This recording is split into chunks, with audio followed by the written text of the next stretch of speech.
Well, hello everyone and welcome back to the Tom Colohue channel, where today we are watching in its entirety WWE Smackdown. My word, there are a lot of rumours around the potential return of one Sasha Banks. Now, less rumours around the return of Naomi. People don't seem that interested in having that conversation, but yeah, she's also been offered a new deal by Triple H of the WWE. Tonight will be a gauntlet match featuring virtually the entirety of the SmackDown Women's division. Notable absences: Charlotte Flair and Lacey Evans, and of course the suspended Ronda Rousey. But a good moment, working out a new challenger for Liv Morgan going forwards. Roman Reigns will also be there, stepping up to the new challenge of Drew McIntyre. I say new, these two have basically been fighting from the beginning of time. But we are live right now on both YouTube and on Twitch. Jaden is there on YouTube saying, "I'm so excited, I hope Sasha returns." On Twitch we have Sean saying, "Hello Tom, fun fact, on this day in 2019 Alexa and Nikki won the tag team titles for the first time."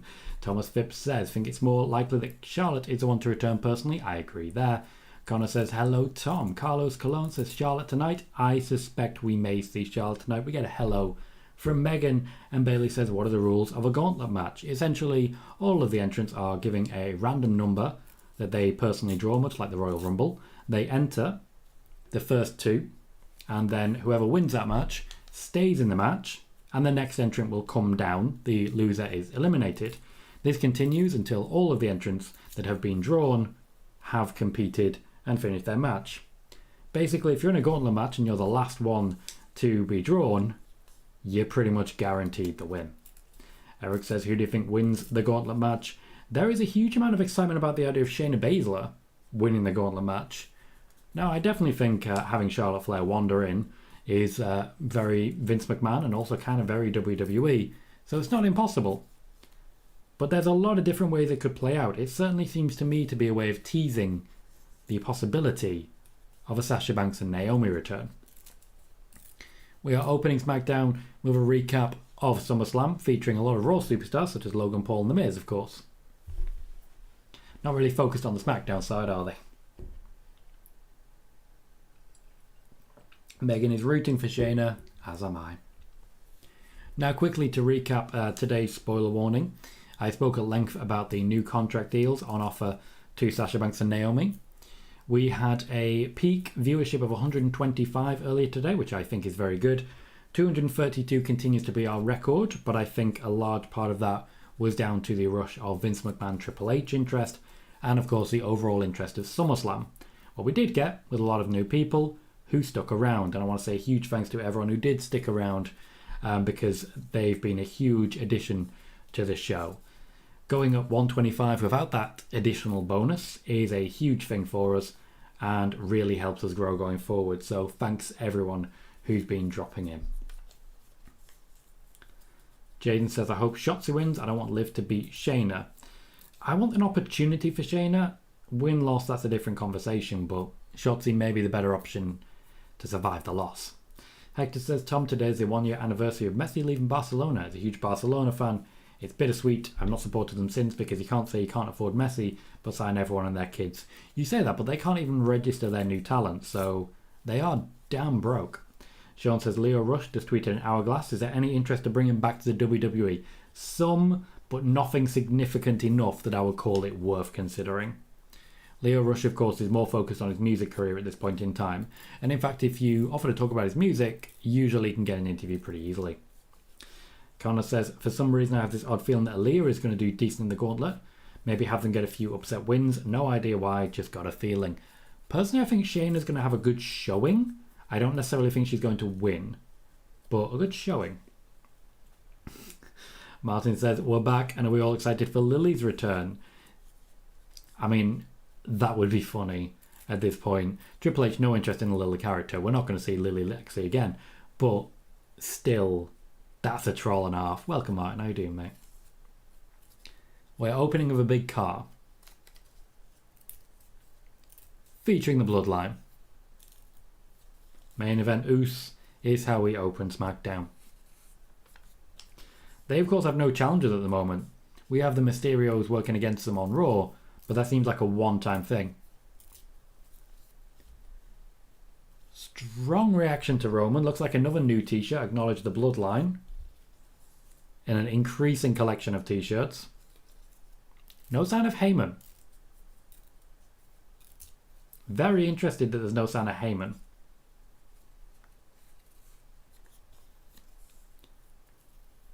Michael Cole, of course, is announcing.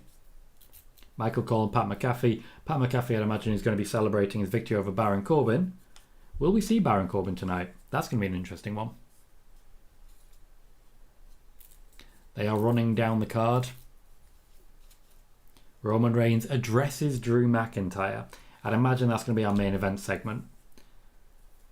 Honestly, I think we'll open with the Gauntlet match. That makes sense to me. Eric says, do you think there's something in Ronda's contract that she can't lose clean because she hasn't lost clean yet? No, there is nothing in her contract about that. She has a standard wrestling contract. She's just booked very strong. Connor says, what are your thoughts on the new Roman t-shirts on the WWE shop? Well, Roman is my daddy. So, I kind of like him. Pat McAfee's indeed celebrating his victory over Baron Corbin. Megan says, Heyman was carried out of SummerSlam by the Usos, so that makes sense not to see him. I agree. It's a good sell. My feed has frozen, but the audio is still going. Is that just me? Traffic says, gives me vibes of Evolution arriving outside in a limo back in the day. Oh, see, that's very Triple H, isn't it? Admittedly, Roman's been doing it for a while. But still. We're getting replays of To the Beans. Thank you, Connor. Appreciate that. Jaden says, is there a chance Sasha is the last person from the Gauntlet match? Yes, there is a chance that Sasha is the last person from the Gauntlet match. I feel more confident that Charlotte will be the last person in the Gauntlet match. Also, a lot of people seem to have forgotten Naomi entirely. Like, entirely. It's not great. It's not a good sign at all. Naomi, I feel, is more likely to return tonight than Sasha is. That's what I feel about it.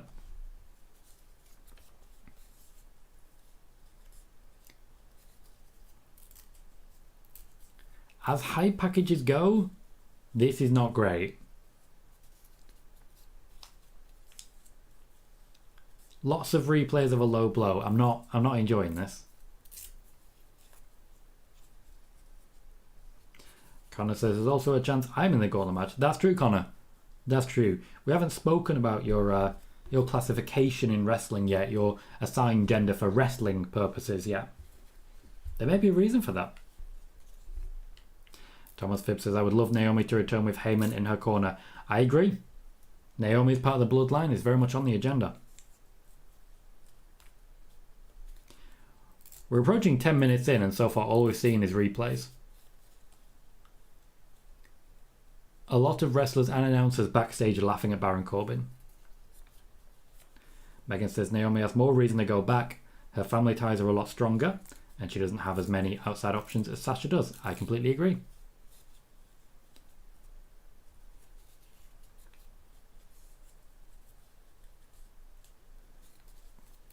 Okay.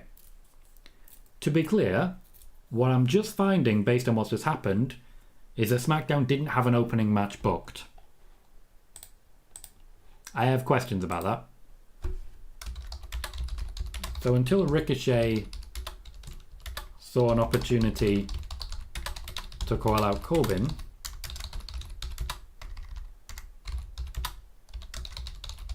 SmackDown didn't have an opening match booked. Well, at least we got the one and only back. I miss his theme. Jaden says, I don't think Sasha wants to be tied down for 3 years. That's the deal on offer. We'll see if it's negotiable, but that's the deal on offer. Ghost says, the fact almost 10 minutes has been spent on recapping SmackDown alone is far too long. I agree. I agree. Especially when you consider the Gauntlet match is going to take a lot of time. Connor says, got to keep my wrestling stuff on the down low. I respect it. I respect it. Thomas says maybe that is why Heyman isn't with the Bloodline, to keep it as a surprise. Possibly. It's not a bad shout, but I do think he's just selling the attack. I'm sorry to hear that, Megan. I'm here if you want to talk, just to be clear. Even if you don't make sense, you're still very much welcome here, and you know that. You're a huge part of our community, and I always am very happy to see you. Martin's excited to see Ricochet. Bailey says Sasha might sign a limited date contract given that her opportunities outside WWE can only grow. I cannot sit here and say that that's the contract on offer for her. She doesn't get to decide what the contract is after all. Eric says, is Corbin a Triple H guy too? Yep. Corbin's a Triple H guy, he's a Vince McMahon guy. Corbin is every guy. That is a locker room leader. Jane said, is the Gauntlet match going to be the main event? I don't know. I'm not sure. I'm confident Roman's going to be our main event, but maybe Roman's going to be our draw segment, and then the Gauntlet match starts right after that. Gauntlet matches historically can go a long time. Maybe a 40-minute women's match for once. We are away. Corbin and Ricochet on in action. Corbin again wearing a very interesting shirt. I have serious debates about his wrestling gear, as it were. He just looks like a dad in an all-inclusive holiday.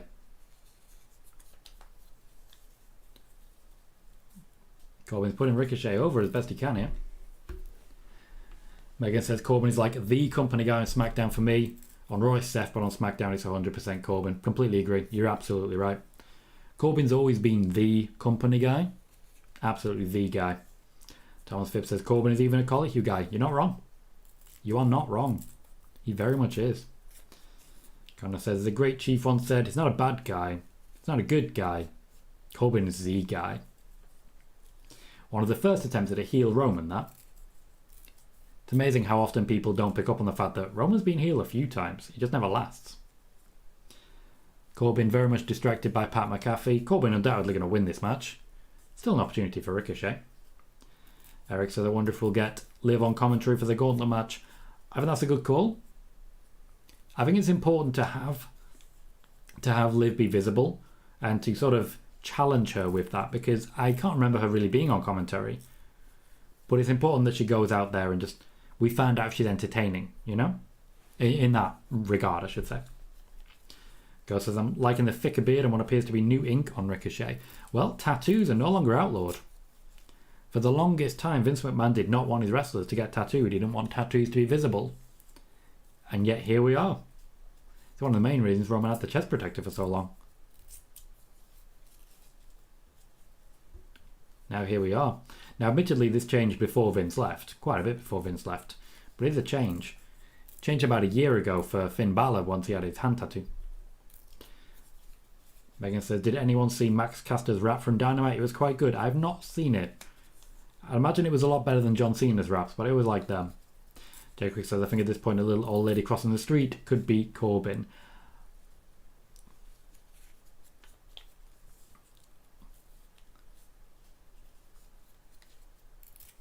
Oh, it's a McAfee chant. Okay. I do feel Corbin's in an interesting position right now, similar to where Becky Lynch was, where he's lost a few too many matches and he's just not really a credible guy anymore. I do feel he needs to be heated back up, but what is there to heat him up for? He's unlikely to be challenging Gunter. He's definitely not going to be challenging Roman. If you're a heel, there's nothing to fight for.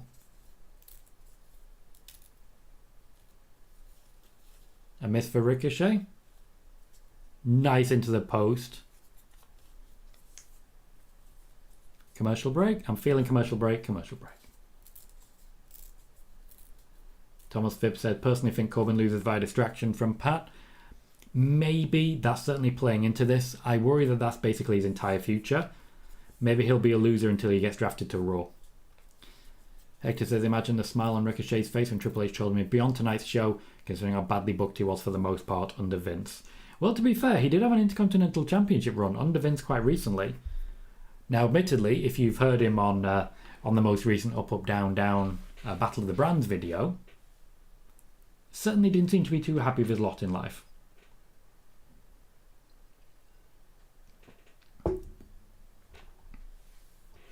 Simon's, I've already read that. Sean says, for Corbin being a Golden Gloves champion, he doesn't add it to his style in the ring. He doesn't. No, he has a very different and unique style. He's not really focused on being a striker, as it were, but I do feel that could be something he really adds to his repertoire. Bailey says maybe they're changing tattoo policies. Why Rhea ditched the long pants for a SummerSlam appearance? You couldn't miss the ink. You couldn't, but the reason she ditched the long pants is actually mostly because she's lost her gears on several occasions now, so she tends to borrow things. That's why she ditched the long pants, and I think that was Money in the Bank that she did that it really stood out as well. Eric says maybe move him to Raw for Lashley. I do feel Lashley on SmackDown is in our near future, and I'm really happy about that. Simon says, just got one of my best friends to watch your earlier spoiler warning video for the Sasha news, but your show over is very entertaining. Thank you, Simon. I appreciate that. Go says, will the McAfee-Corbin feud continue? Or is this a new feud with Ricochet and Corbin? This match just seems very random. I suspect this is just a random match. I would hope that Corbin picks up the win here, but we got to wait and see how it goes.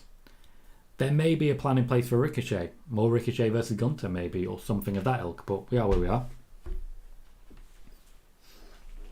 Thomas says, can see there being a rematch against Pat at another premium live event against Pat. I don't want it, but I do feel if the plan is to have him sort of heated down until we get to the draft and then a move there, that makes sense to me.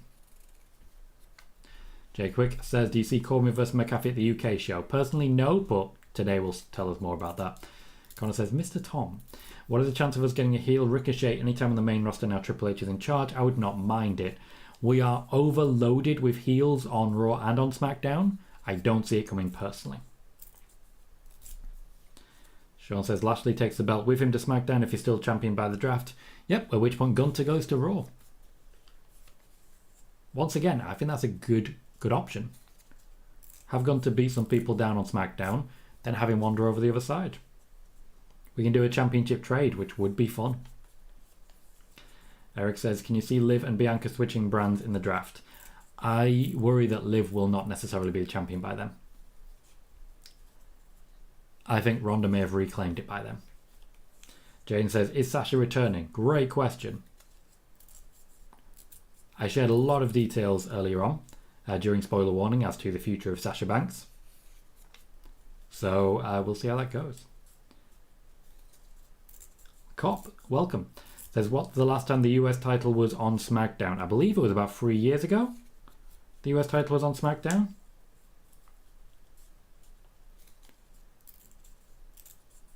I mean, it's certainly been a while. The Intercontinental Championship has been synonymous with SmackDown for quite a while now. As I recall, it'll be when Jinder Mahal was champion on SmackDown. That was a little bit. Joey says SmackDown roster feels lackluster compared to Raw's. Yeah, this time last year before the draft, the SmackDown roster felt incredible compared to Raw's. They switched that over and look where we are now. Ricochet really selling that back body drop. You look like you fly if you rotate late. AJ Styles also a master of that. You go up and then you don't rotate until late on. So it looks like you just hang there. It's great. Connor says, is Fabian Eichner getting called up next year to join Ludwig and Gunther still in the plans? It's under consideration. He's been given an opportunity to basically make it on his own. If he doesn't make it on his own, chances are he'll join Ringkampf. But until we get there, there's no way of guaranteeing it. This crowd is working really hard. And I like that. They're really hating on Corbin in a good way. Really enjoyable way. No, Eric, as I said, I don't necessarily see McAfee versus Corbin at Clash of the Castle. I definitely don't see McAfee versus Graves. We saw the reports that Graves has been cleared, and yet a long time has passed and nothing has happened.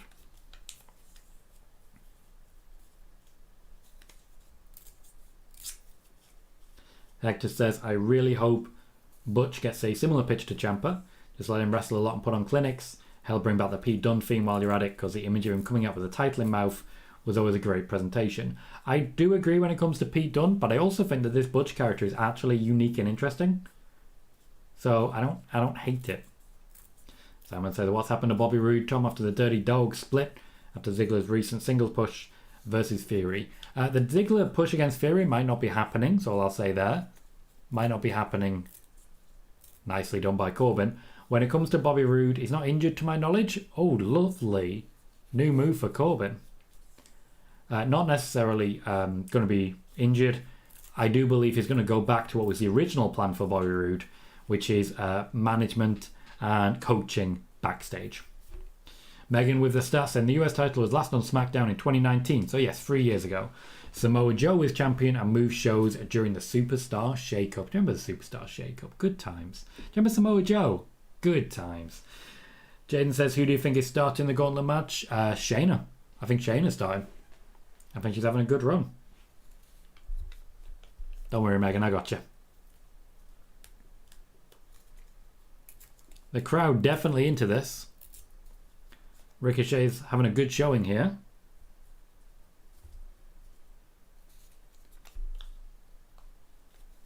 Ricochet nearly rolled into the deep six. That's interesting. Nearly completely screwed it up. Corbin is definitely distracted by McAfee. Connor says, you remember Joe in a poncho, good times. I do. I also remember him choking out Brock Lesnar. Like, really good things happening there. Girl says, Corbin keeps pointing his attention to McAfee, so I don't fully believe their feud is fully complete. It's a fair comment. May not conclude the feud of a match, though, since that seems too clean-cut for McAfee's style. Maybe. It's a fair comment. Ultimately, these two either have to learn to coexist on the same brand, or Corbin goes to the other side. I think that's where we're headed. Martin says, at this point, should they package Corbin again? He's been repackaged a number of times. It's a good thing there's been a heel the whole time. But I think you could do with maybe a little repackage, a little tweak, more than anything. Okay, something went wrong there. Thomas says, Pad is definitely costing Corbin. He is actively doing so, making himself as visible as possible. So yeah, this match is definitely made to tell us whether the feud's going to keep going. Looks like it probably will. Simon says, always wondered, Tom, what were your thoughts on the old TNA from 2002 to 2016 before Slapnuts and Dixie sold the company to Anthem? They had some good stuff. I really enjoyed AJ Styles' work. I really enjoyed Kurt Angle, Samoa Joe. They put on some really good wrestling, and it's one of the only companies to actually stand a chance against the WWE at the time. Connor says, can they coexist? But no, they can't. But can they? Megan wants to bring back bum-ass Corbin, messy shirt and all. Looks like Ricochet is starting strong tonight. It's a shooting star. And that's a win for Ricochet. Michael Cole said it perfectly there. Corbin continues his downward spiral. The loss to McIntyre, the losses to Moss, loss to McAfee, now Ricochet. Sean says Finn Balor was Intercontinental Champion. It was last on Raw in 2019. He was moved to SmackDown in the 2019 Superstar Shake-Up. Cool, thank you, Sean. Eric says, has anyone outside of Drew ever kicked out of End of Days? No. Only Drew McIntyre has ever kicked out of the End of Days. And Bailey says, I could see Corbin losing every week. Very possibly. This is definitely something that can only be fixed with a draft. I was going to say lovely throw by Pat McAfee, but then I realised that that's literally what he does. Why are you playing catch with Ricochet? Oh, he wants it kicked. He wants... This is... Oh, we've still got actively people fighting for it. A woman caught it, and I think our partner then sort of grabbed onto her. Well played. Oh, we're going into the women's segments.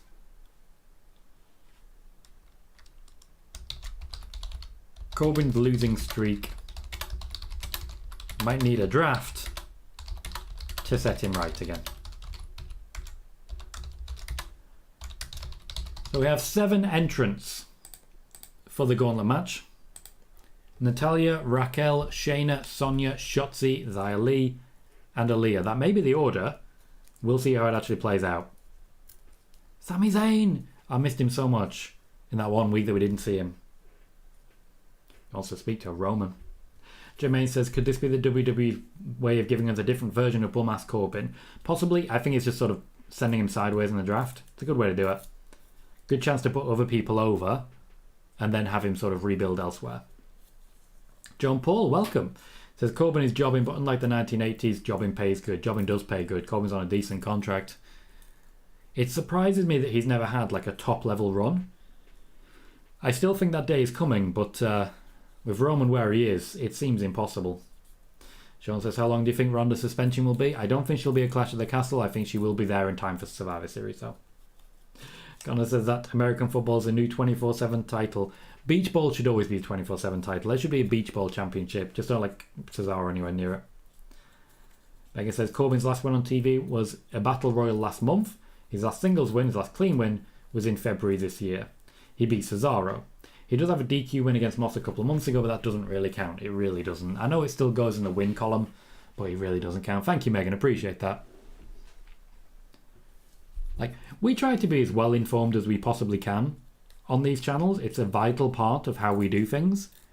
But I can't exactly go out there and start researching things when I'm hosting. So, seriously, Megan, we're so glad you're here. Martin says, looks like Sammy's back in the fold. Do you think he should move to Raw? No, I think he should stay with the Bloodline. I think there's a storyline still to tell there.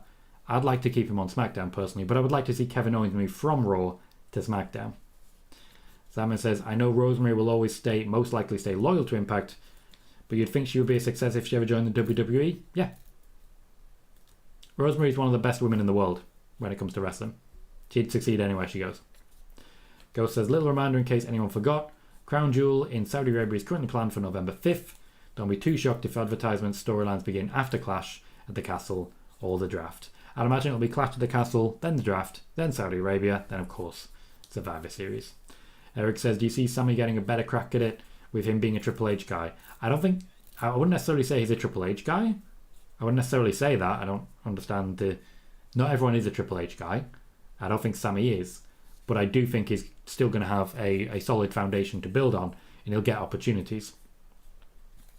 Megan says, Corbin has had only one run with one championship in his entire WWE run, a 70-day reign as US champion in 2017, which I believe he pinned Dolph Ziggler, even though AJ Styles was the champion. Good times. Hector says, after seeing Ricochet back in the ring and winning, makes me want to will Montez Ford versus Ricochet before it's all said and done. Give me all the flippy shit. I have very fond memories, quite recently, of Ricochet versus John Morrison. Ford versus Ricochet would be magic. Simon says, Tom, your thoughts on Zack Sabre Jr. as an in-ring talent from New Japan. Zack Sabre Jr., I believe, is the best wrestler in the world when it comes to technical wrestling. Not only that, but he basically makes it look so easy. Anyone who likes actual technical wrestling, if you haven't checked out Zack Sabre Jr., you are missing a beat. Nobody does it better. Nobody. Connor says, I look forward to the point where Sami Zayn accidentally earned the world title match and Roman is not happy. I think Roman would be fine with that, but Roman would be going to war over that. Absolutely going to war. Sean says, Extreme Rules is in that timetable too. Don't forget it. Yeah, so it's UK, Extreme Rules, then Saudi Arabia. Crazy. Ghost says, currently pay-per-view schedule is as follows. Clash, Extreme Rules, Crown Jewel, and Survivor Series. More than I expected, I'll say that. Especially with no pay-per-view this month. Megan says, I don't get why the draft isn't happening this month. Nothing else on this month, and they'll need a big draw, given the start of the US football season. Well, to be fair, maybe it is. Triple H may be escalating it. Maybe bringing it higher up. Okay, they have special handshakes.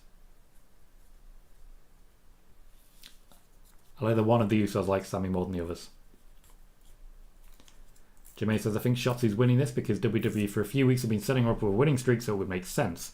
She's won one wrestling match. To my knowledge, she's won one wrestling match. Connor just says, I like war. I was talking the context there, so I'm just going to take it. Eric says, I want to see a freeway. Montez. I'm not really familiar with the other names you've said there. Megan says, Corbin pinned Ty Dillinger to win the title. Oh, Dillinger. It wasn't Ziggler, it was Ziggler, it was Dillinger. But AJ was in the match too. Hell in a Cell 2017. Yeah, Ty Dillinger was a late addition. I remember him backstage trying to talk Daniel Bryan into it, using the really aggressive 10, yes, 10, yes, 10, yes. That was it. It was done. But of course it was so AJ didn't get pinned. Martin says, would this gauntlet be a perfect way to enhance Shotzi's position? Absolutely. Think back to Monday Night Rollins. Seth Rollins did not win that match. He didn't win that match even. It wasn't even close to that. I believe the winner was it Well, The Miz, I think. It was one of them. But to be blunt, you can build someone in a big way without having them win here. I remember a women's gauntlet where Nia Jax was one of the first ones in and she lasted until the end, where Sasha Banks, the last entrant, basically put her out of a choke. So you can definitely build someone in a big way. Jaden says, what if Bayley jar everybody in the gauntlet match? Oh, can you clarify that for me, Jaden? I don't understand what you're saying. Sean says, I believe Corbin lost it to Dolph in a triple threat. Right, Meg clarifies with Megan. Megan says, Ziggler was on the card, faced Bobby Roode in the second last match. God, I don't even remember that. Bayley says, do you ever see a scenario where WWE invests more in the main event show to utilise its mid-card performers? It's practically invisible right now. No. No. Brawn. Thank you, Connor. Thank you. Attacks, Jaden? No. I think we get ourselves a gauntlet match. Eric says, my favourite Corbin character is GM Corbin. Makes sense. Makes sense. Actually, I think you're right, Connor, because it was for the Elimination Chamber, wasn't it? It was to decide who came in last. I think Strowman came in last. Hector says, it's interesting that Jimmy embraces Sammy, but Jay not so much. Love that dynamic there. Makes me curious to see where this goes. Nuance is important. In any sort of acting, nuance is important. Quite possibly, Megan. I think it's just that I think what I was thinking of was the triple threat for the WWE Championship between AJ Styles, Dolph Ziggler and Baron Corbin. Baron Corbin has history of triple threats. Martin says, do you see WWE bringing new weekly openings once the draft ends? No. No, I don't think there's going to be massive changes for a while. I think we're going to have the same sets and everything. That's not really Triple H's thing. Triple H is in charge of creative. He doesn't get to change the opening. He doesn't get to change the sets. That's Kevin Dunn's remit. Shinsuke Nakamura is on his way down to the ring. He'll be wrestling Ludwig Kaiser for an opportunity to take on Gunther for the Intercontinental Championship at Clash at the Castle. This match was supposed to take place on the SummerSlam card. Triple H decided not to have that as the case for the simple reason that he wanted more space on the card and he wanted the wrestling matches to have a little more room to breathe. Now we're back to it. Nakamura and Kaiser are 1-for-1. Pardon me. One win either side. So this is the ideal opportunity for one of them to get something conclusive.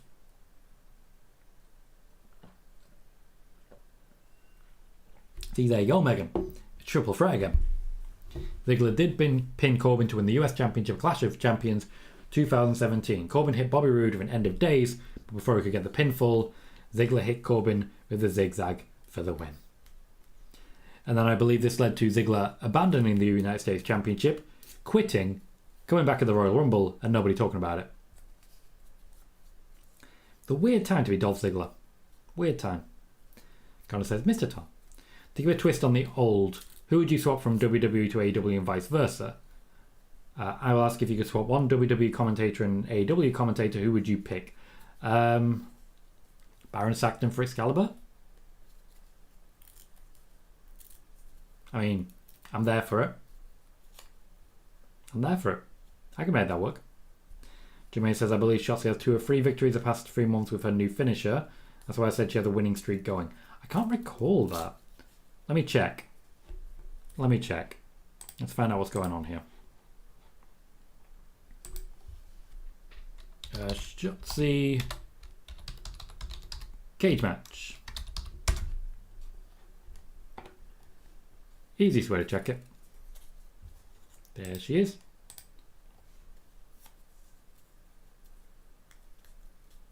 Ah, yes, there you go, Megan. Led to a tournament for the vacated title, which was won by Bobby Roode. I believe this led to Randy Orton winning it, and then Jinder Mahal winning it, and then Jeff Hardy. There was a whole thing.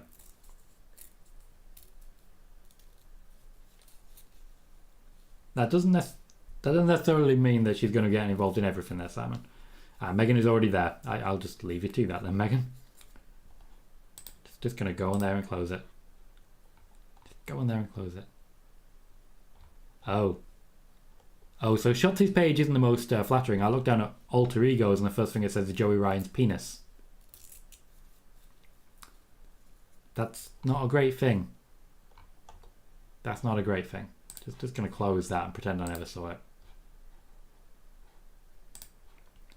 Just awkward for everyone involved. Megan says, Aaliyah was the first person Shotzi's beaten since she qualified for Money in the Bank. Which was what, a month ago? So, a little while. Eric says, what did Dolph win his world title off of? Alberto Del Rio. Sean says, Megan is our stat queen. Acknowledge her. Acknowledged indeed. Martin said, it's been a while since we've seen a fatal four-way for the world title in WWE. True, I think the last big one was a SummerSlam 2017, I want to say, where it was Roman, Braun, Brock, and Joe. Right after Great Balls of Fire. Still one of the best pay-per-views that WWE have ever put on. And Megan says Shotzi has 2 wins and 19 losses this year. So her only wins were against Aaliyah and that Money in the Bank qualifier. 19 losses is big.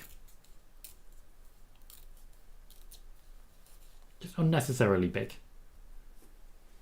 We'll see if she gets more opportunities. I think, obviously, Triple H is going to try and balance people out a little bit. As Megan says, yeah, Aaliyah and Tamina. Probably some of the only people who are lower down the card than her. Thank you, Megan. Yes. You always quantify your data and contextualize it, and I like that. We are back on SmackDown, and we're getting a classic SmackDown moment delivered by Pizza Hut. With a classic SmackDown theme. April 27, 2000. So I see Shane McMahon, I see Triple H. Is this going to be when Triple H got his eye bitten? He very much looks like he's wearing the gear from when his eye got bitten. Oh, no, he's destroying the DX Express.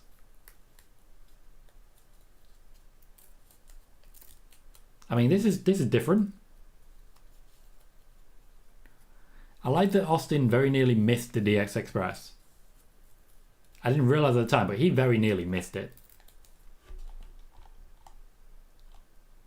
Joey says there's too many commercials. Well, it's just begun, mate, unfortunately. Hector says, as much as I like Adam Pearce as an authority figure per se, I really hope if they keep the brand split going forwards, they go back to unique sets, GMs like the early 2000s.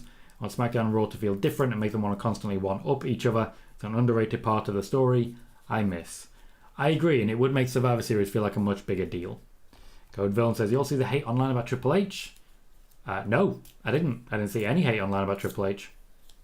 I've only seen positive things.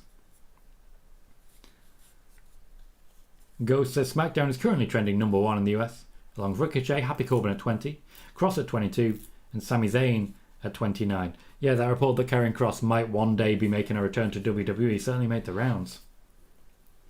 Sean says Shane shown on WWE TV. Indeed.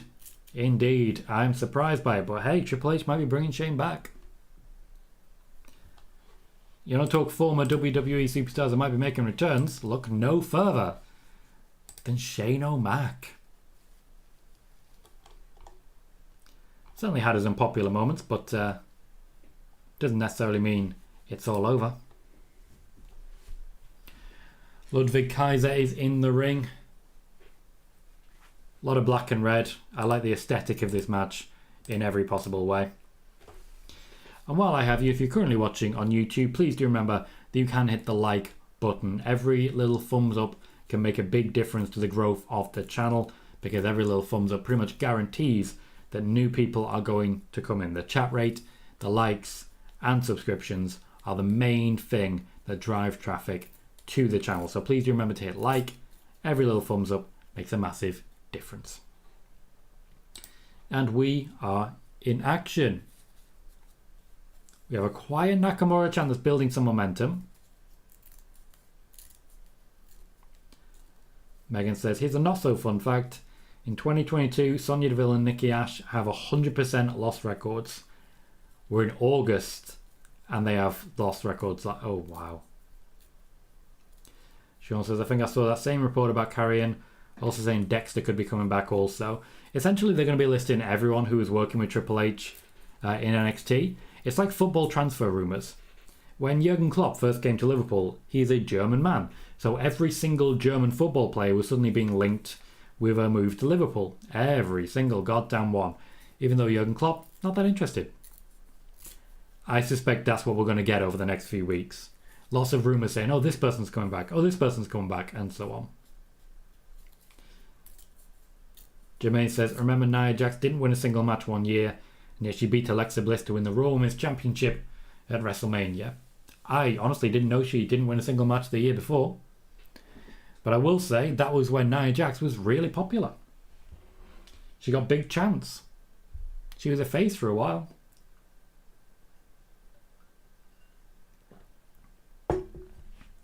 Girl says, I have a question for everyone.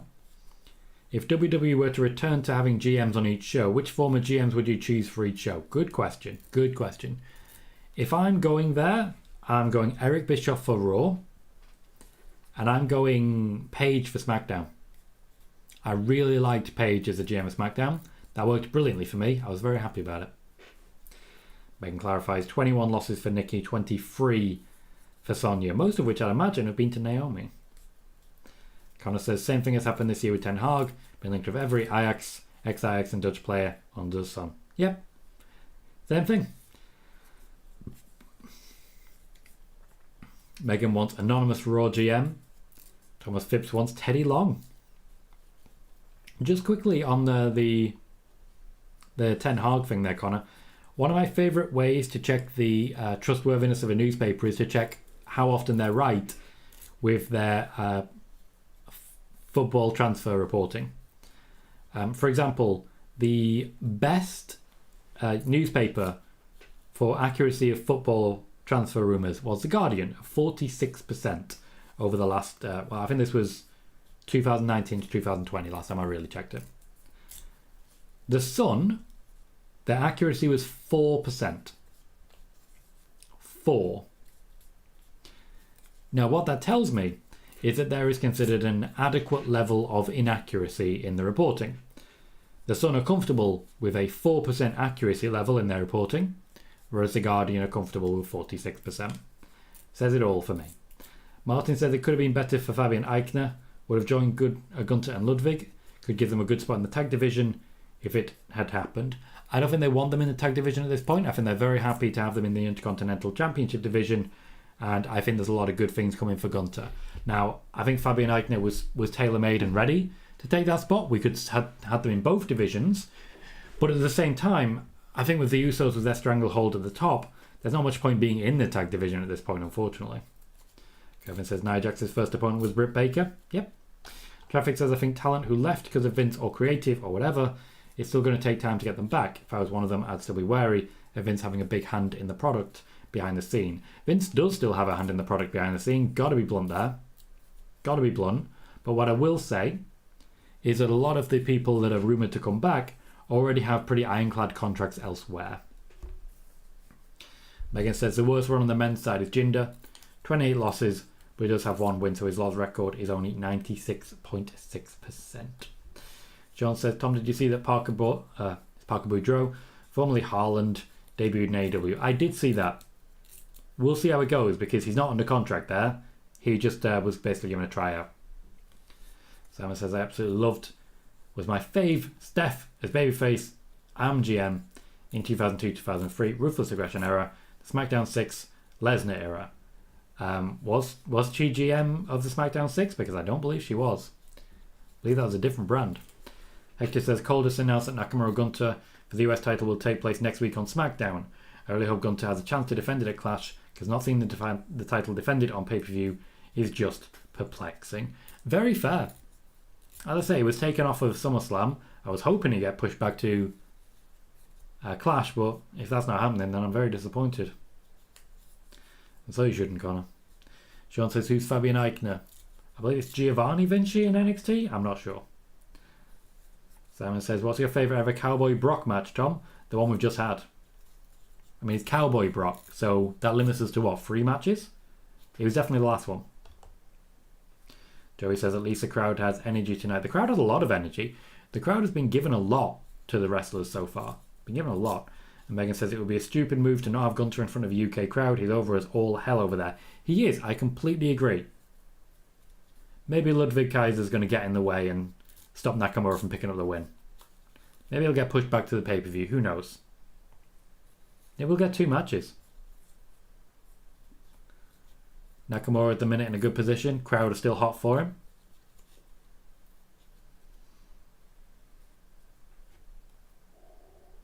I do apologise. Late night. It is nearly 2 a.m. after all. I like that Ludwig took the opportunity there to just shout 9. The lovely German suplex lands right in front of Gunther.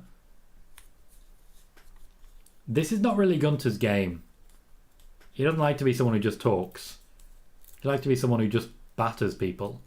This is out of character for him. Martin says the crowd is 1,000% more active than this week's Raw crowd. Yeah, the Raw crowd wasn't great. It wasn't bad. Like, it wasn't actually harming anyone, but it wasn't the most reactive. Wrestlers were going backstage and very much trashing the crowd that night. Nakamura teasing Kinshasa. Crowd are up for it. Ludwig manages to get out of it. His ties have come out of his trunks, and that's not a good look.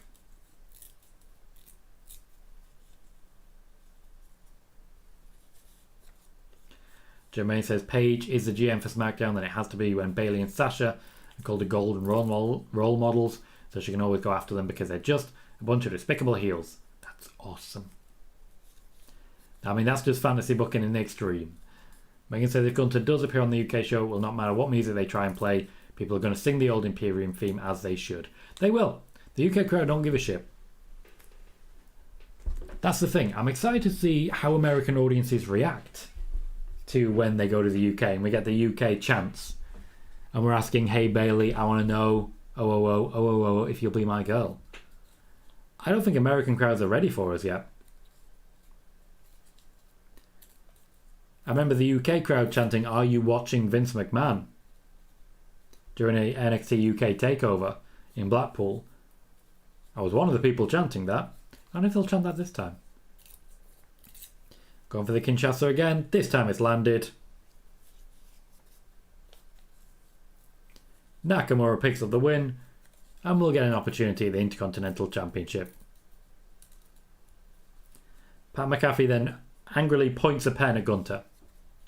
For reasons. We are confirmed next week we will see Shinsuke Nakamura versus Gunther. Gunther is heading into the ring probably to beat up Ludwig. Sean says, who remembers the big wins Shinsuke got against John Cena and Randy Orton? I remember him. While he was being established en route to a Royal Rumble win and a match against AJ Styles at WrestleMania. Sean says, will Clash be live or taped? Live. It'll be live. Megan says the chants are going to be brilliant. You're absolutely correct. Nakamura's been an Intercontinental Champion quite recently. And yeah, it feels like a much bigger deal now. Much bigger deal. Connor says nobody's ready for the UK crowd like nobody's ready for Asuka. You're not wrong. You're not wrong. Jane says, do you think people are going to join Bayley's faction or will the faction stay like this? She's going to try and get people to join it, but it'll be people from NXT. Yep, Simon, we have a lot of loud audiences here. Megan says American audiences are not ready for the sound of the Welsh in song. It's going to be amazing to hear it. We're getting a recap as pertains to the new vicious Viking Raiders, who I often forget are actually involved in this feud because it's not a hot feud at all, is it? It's amazing seeing the New Day so far down the card. Good question, Joey. It might still happen, though. Plenty of time for that change. I think essentially they're just trying to finish some feuds before we get to Clash, because after all, it's quite a number of weeks away. A long break by WWE standards. We're getting a recap of the New Day beatdown. That put Xavier Woods ostensibly out of action. No, Connor, there is no chance that we hear the old theme for Gunter.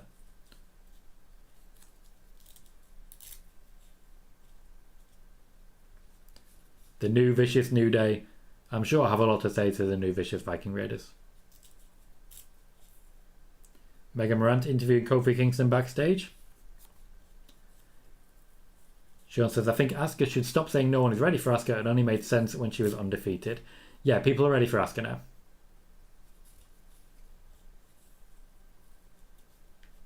Xavier Woods is taking some time off. Martin says, who do you think will help or join Kofi? No one. I think he's going to get beat up.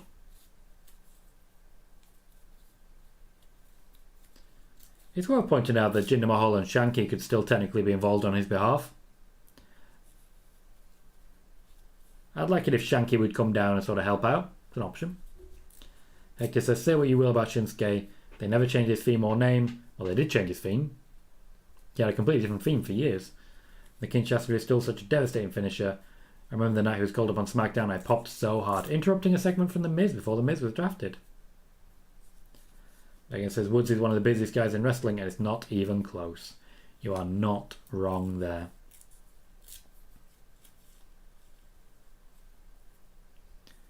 Okay, we have a Gauntlet match up next. This is the big one of the night.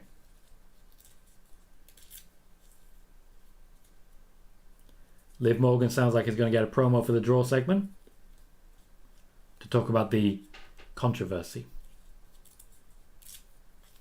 They did sure. Nakamura's theme was changed to stop people singing along to it because he was a heel. He was a bad guy. You can't sing along to him.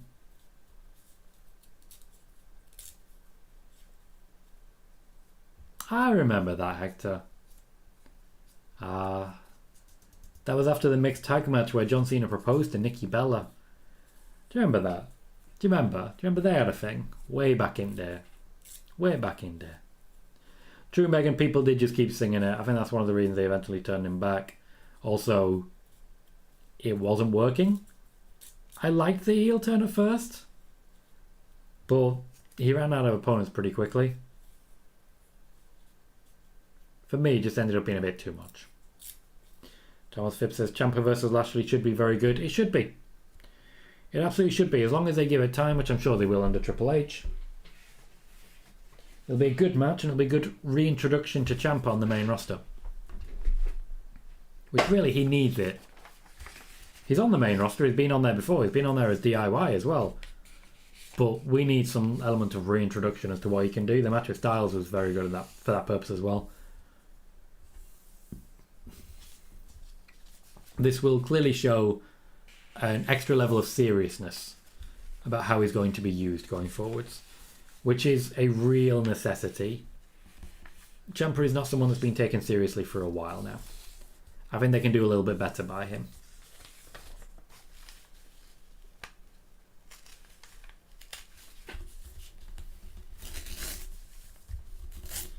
We're about an hour into SmackDown. It's been okay so far.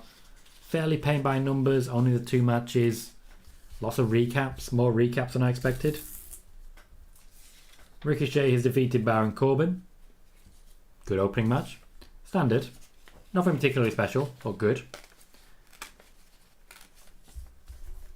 And we just saw Shinsuke Nakamura defeat Ludwig Kaiser, which of course means that he gets an Intercontinental Championship opportunity.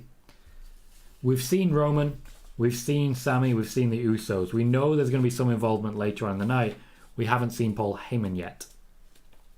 And of course we're about to launch into a women's gauntlet match to decide the next challenger for Liv Morgan. I'd imagine this is going to be at least a half-hour match. If it's not, I'm going to be disappointed, I've got to be honest. This is an ideal opportunity to rebuild someone like Shayna. It could be anyone, even if it's someone like Shotzi. Give her 4 victories in a row and you're laughing. Megan says, I wouldn't be mad if Ciampa won and turned on The Miz, do the whole I use your clout to skip the queue, get a title so now you can do one, and just be a brilliantly evil kid.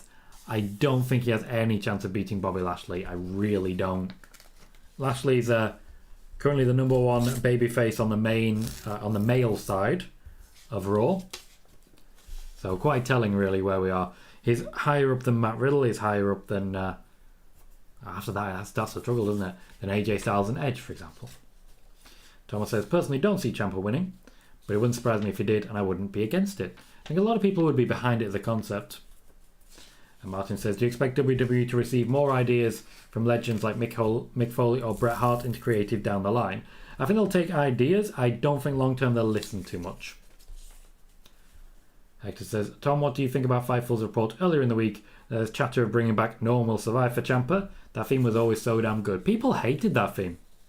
People hated that theme when it first started. They wanted Ciampa to walk out to silence so they could chant things at him. People hated it. Megan says, who said anything about Ciampa winning clean? Yeah, certainly, but I don't see him winning not clean either. Sami Zayn is backstage again, knocking on Roman's door and the Usos blocking him off.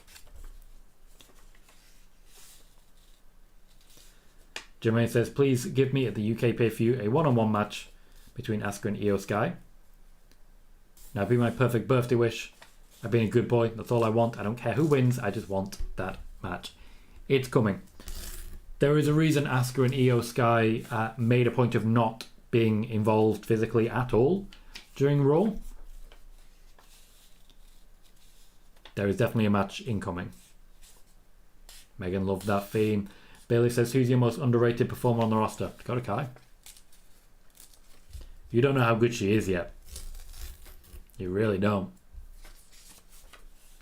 Megan mentions Chad Gable, which is also a hell of a shout. Sami Zayn has been sent away to ensure huge pyro. The bigger the better. Honestly, at this point, I wouldn't mind having the Gauntlet match and then just going straight to the championship address, as it were.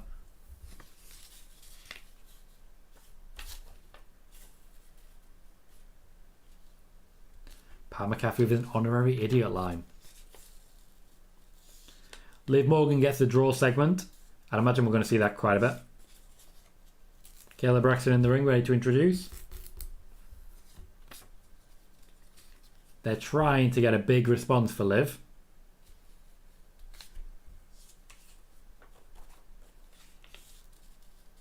It suggests to me that she's not going to be the champion for very long because they're trying to push her as hard as they can while they've got her. Oh, her arm's in a sling. That's not good. Hector says the Usos making Sami their errand boy is hilarious. I agree. And Sami's good for it. Now, Ronda Rousey did turn heel at SummerSlam. We'll see if they retcon it, but she turned heel. Liv Morgan's the one who can right now formalise that. Who knows, maybe Ronda Rousey's going to come out of the crowd and attack Liv. Lots of signs for Liv Morgan.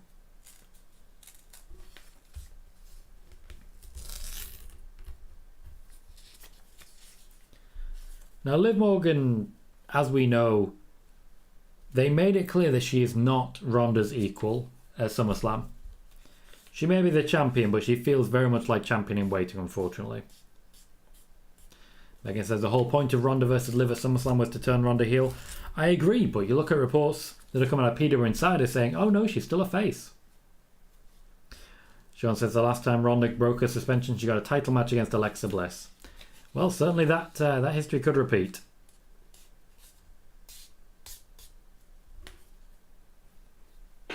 Kayla Braxton making a point of that heel turn. Snapped, as it were. Okay, Liv, what you got going for you? It's interesting that they're not letting her cut a promo solo. They put her in a ring with someone who can help her out.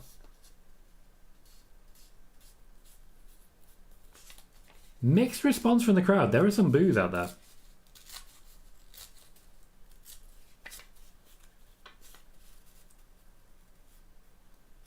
There are definitely some boos. There's... People are chanting, you tapped out. What is happening here?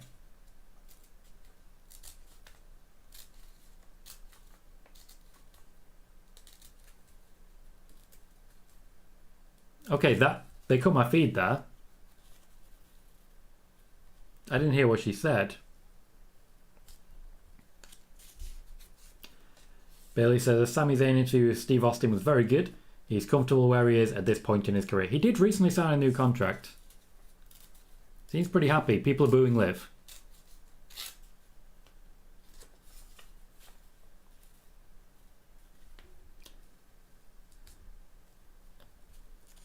Are people genuinely choosing Ronda over Liv? Yeah, Sean. I think it's fair to say the fans are turning on Liv.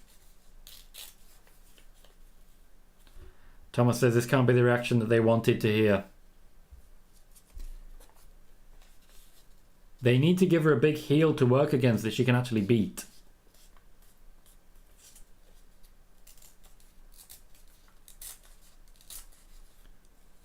Sonya Deville has been sent out to rescue her.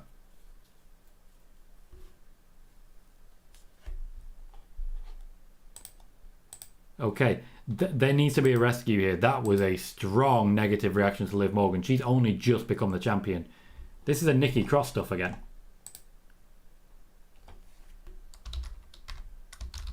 That was a very bad reaction to Liv Morgan.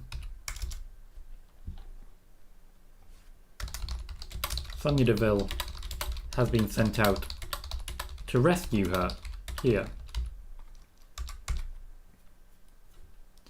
We're in danger of another Nikki Ash situation. Because we are.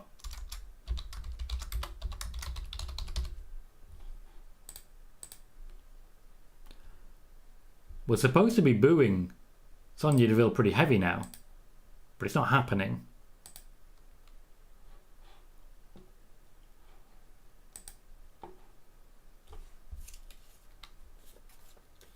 Sean says no bigger heel than Charlotte at this point. You're right, that would definitely be a rescue for her. John Paul says, I think Creative did want this. Now she will align to become a different Liv Morgan. I just don't like that idea.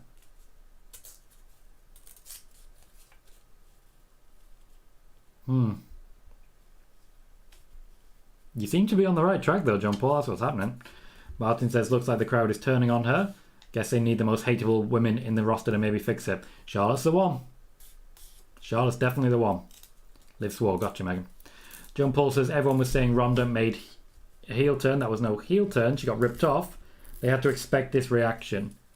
It seemed like a heel turn to me. People were reacting at the time, but Liv Morgan is not the one to turn heel here. That's not the way to do it. Jaden rightly saying a few weeks ago they were cheering you deserve it. They were. Hector says if there was more faces on SmackDown I'd say pivot and make Liv a heel or put her in a faction. I don't want to see Liv's run end early due to fan reaction. There really aren't many faces on SmackDown. There are no good guys. Thomas says I'd be up for a Sonya versus Liv. Is it at least someone who Liv could beat and would be very believable? I agree. Shotzi might be perfect for that because Shotzi's definitely a beatable one. Megan says, just scrolling through Twitter, lots of comparisons to Nikki title run, how quick people turned on her. They did. Nikki Cross wasn't given an opportunity. Liv Morgan, yeah, literally 2 weeks ago was getting you deserve a chance. And now suddenly she's getting you tapped out. John says, who do you think will be the workhorse of the Gauntlet match? Either Sonya or Shayna. Natalya historically has been the workhorse as it were, but I feel they need to sort of rebuild someone here. Sonya or Shayna are the ones who need it most. Martin says definitely feels like now that the finish from SummerSlam was a bad finish. I would say so, yes. Jermaine says Liv Morgan is getting the heel treatment from the crowd so badly that they had to send out Sonya Deville to try and take away from that heel heat. Yeah, that is exactly what happened. Admittedly, she was due to come down anyway, but that was a rescue. That was a full-on rescue job.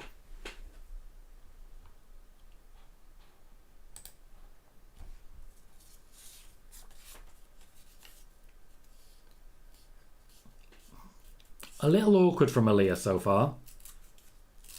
She's running at a slightly slower pace than I'd like, but Sonya's making her look good. John Paul says, Liv isn't turned heel. She now has to say she will dedicate for respect with whomever. For the day she beats Ronda fairly, I'd have her win cheap tonight too. Remember, I love creative reaches. True.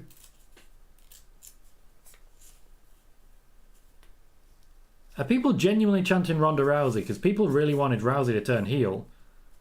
And yet here we are. Sonya Deville defeats Aaliyah. Easy enough. Raquel Rodriguez coming down next. Who may soon be the only face on SmackDown. Thomas says, could just be this crowd is online. The reaction to Liv is very positive. Could be. You never can tell. Could be a Roman situation. Bailey says, Sonya and Natty are the only women on SmackDown that are good talkers. Charlotte's a good talker. Let's not forget that. But it is fair to say they're not exactly trusting Liv Morgan to... she's not on commentary. She wasn't able to cut a promo herself. They put someone in there with her. They're undermining her a little bit. And this is with Triple H in charge. Liv Morgan is being undermined a little bit. Megan says, the SmackDown women's roster right now. Aaliyah, Charlotte, Lacey, Liv, Natty, Raquel, Ronda, Shayna, Shotzi, Sonya and Xia. Maxine is listed as a valet rather than a wrestler. Yeah, at the minute Triple M aren't planned to be wrestlers for a little while. They're going to be establishing them for a while. Making them really genuinely hateable before they actually step into the ring. They're trying something different with Triple M where they get them over without wrestling. I feel it's going to work with them. They tried it with Elias for a long time. It kind of worked. Thomas says, is Aaliyah the worst women's wrestler on the SmackDown roster? Debatable as to whether she's the worst. Certainly she's considered the lowest on the rung. Martin says, I don't know why Raquel is smiling the whole time. Does this take away from her presentation? I think so, yeah.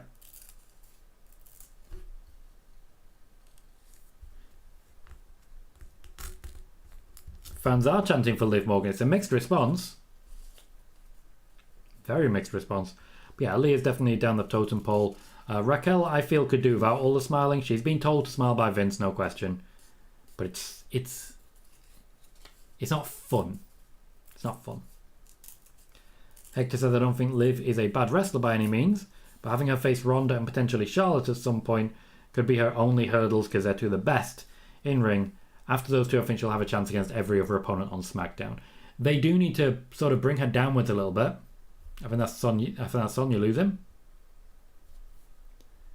This match is not going to go very long at all, is it? It's usual 2 or 3 minutes. Shotzi coming down next. This is our 4th person. I imagine we're going to get a commercial break next. So still a few people to get involved.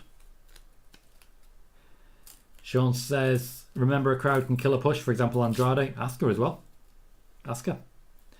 Megan says that's not going to be too hard to get them over. Just give Max 3 minutes and a microphone. Job done. True, and that's before you even consider Max.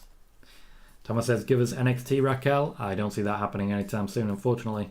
And Bailey says, Raquel's in a bad place. She's not as well prepared for the main roster and can't yet do a promo. Unfortunately, not many people on that SmackDown roster can. Certainly not many people are trusted to do so.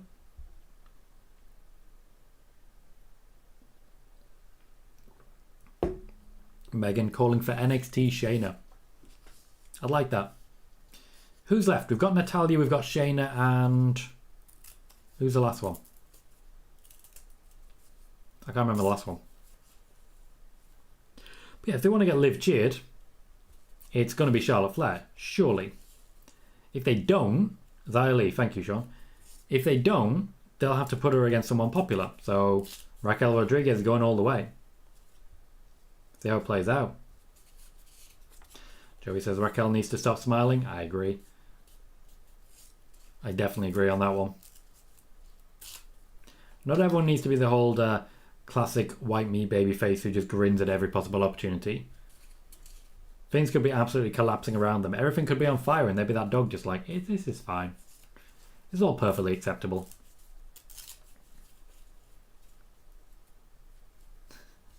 You got Pat dancing. Bloody hell, Megan.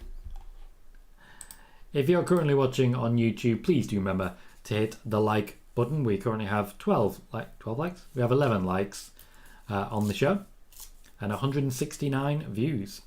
That view count will definitely go up with a few more likes. If you haven't done it yet, please do remember that little thumbs up can make a massive difference and really does help with the growth of the channel. Pardon me.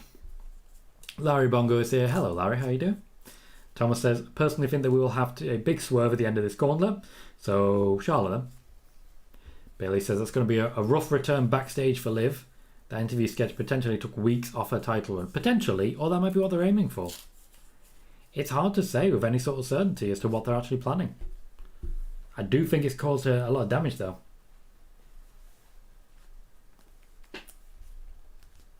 John Paul says, I love that we are pondering again. Vince retiring has helped us think that good storytelling may return. Well, there is certainly some good storytelling out there and some storytelling that's working for us. But yeah, it's not a guarantee. It's not a guarantee. Jane says, how long will Ronda be suspended? Not long. I don't think she'll make the UK pay-per-view, but I think she'll return after that. So in time for Saudi Arabia. Martin says, did you ever expect a reaction like that for Liv? Well, ever is a long time, so certainly was a possibility. But I wasn't prepared for it so soon.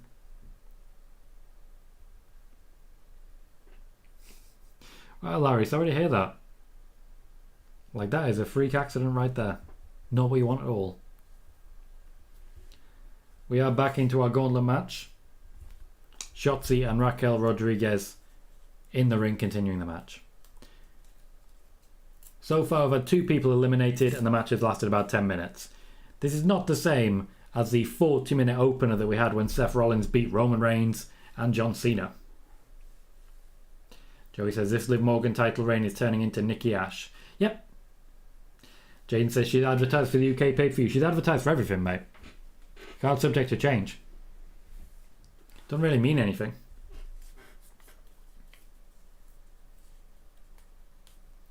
Logically, Raquel Rodriguez is going to the finish here. She's the only face left. So she's clearly the one who's going to get built. I'd imagine she's going to beat Shotzi. She's going to beat Natalya. She's going to beat Xia Li. And then she'll lose to Shayna. That or she'll make it all the way. And then, of course, Charlotte Flair. Means another loss for Shayna, but what else is new in that regard? The elbow drop's very nice. I can't say otherwise than that. The elbow drop is very nice.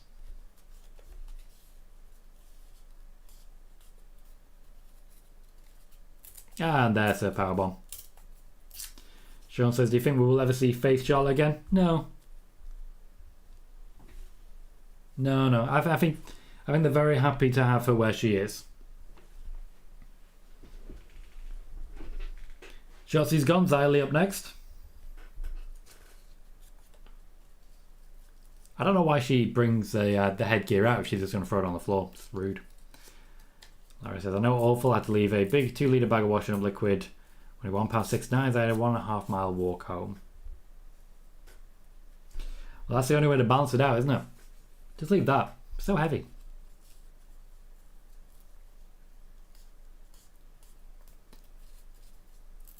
Xia Li has absolutely no chance here. Justin, you're alright, mate. So SmackDown needs a lot of work. I agree. This is clearly the way they're planning to do it. The Gauntlet match is good for the women's division, but it does mean a lot of women are just not going to look great. If all the individual matches inside the Gauntlet are going to be 3 or 4 minutes, it's not a big improvement. But I suppose there's only so much time to do so. We might end up with at least one more wrestling match. But to be fair, we didn't have an opening wrestling match until Ricochet said, let's have a wrestling match. Ghost says the lack of reactions for any of the entrants so far speaks volumes for how troubled the SmackDown women's division is. True, but at the same time you have to get the women out there in order for them to become popular. In order for them to start getting a reaction. Martin says, I wonder if Xia Li will win at least one match. Yeah, I find it unlikely. She's not exactly started great. She came out originally as a protector, and then what happened? Nothing. Nothing happened.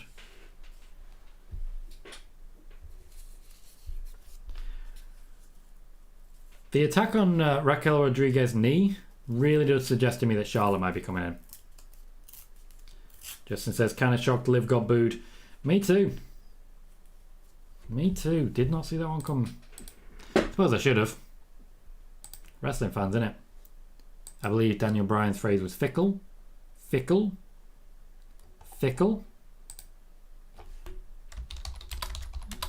Entirely focusing on Raquel's knee definitely suggests impending Charlotte. Again, the elbow drop. Goes for the finish. Xia Li goes down.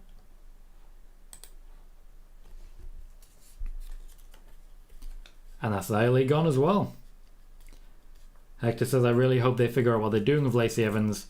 I think she's definitely untapped potential and could definitely do good things with proper booking. I agree. I agree. I don't understand why she went face in the first place. She's got that military background. You can use that. Natalya heads out, going for the knee in the lower back. This means our finish is going to be Raquel versus Shayna. Jaden says, if Sasha would return tonight, when would it be? Well, you're asking me to stack a hypothetical on top of a hypothetical. Jaden, we've talked about this. Justin says, Liv needs to get better at promos. She's got everything else. I agree. She's gotten very good in the ring recently. Bailey lives not at the announce table. She doesn't have a headset on. She's been told to just sit there and look pretty, basically. Jaden says, is Shotzi gone? Yep. Thomas says, feels like Shayna will come out and toy with Raquel's knee. Yep. Man says, look like Raquel is getting the treatment. Yep, she's the one. She's the one being built here. Jermaine says, Rhea Ripley just tweeted out, poor fickle Liv. If you stop caring about what everybody thinks of you, then you can come join us. In Judgment Day, we've got your back. I mean, they have history. They have history. Ghost says, SmackDown in general is in desperate need for a change overall. The draft needs to happen sooner rather than later. I agree. Now, here's a thing that I want to mention. Liv Morgan did not react well to those boos.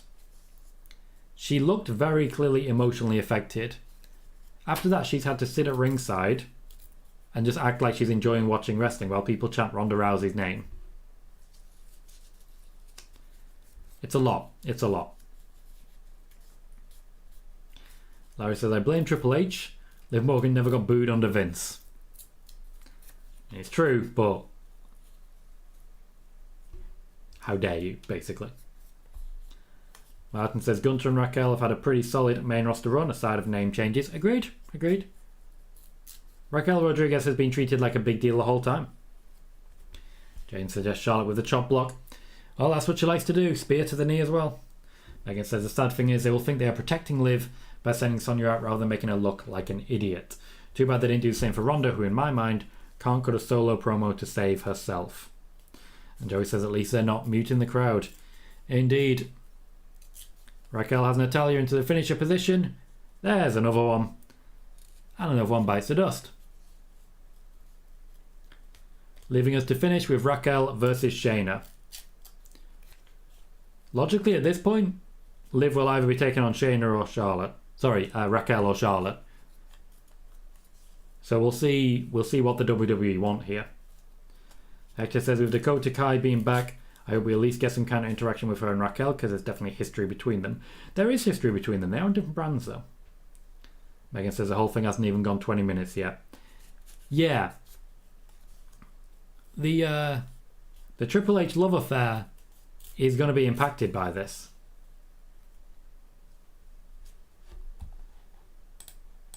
This is not what we were hoping for.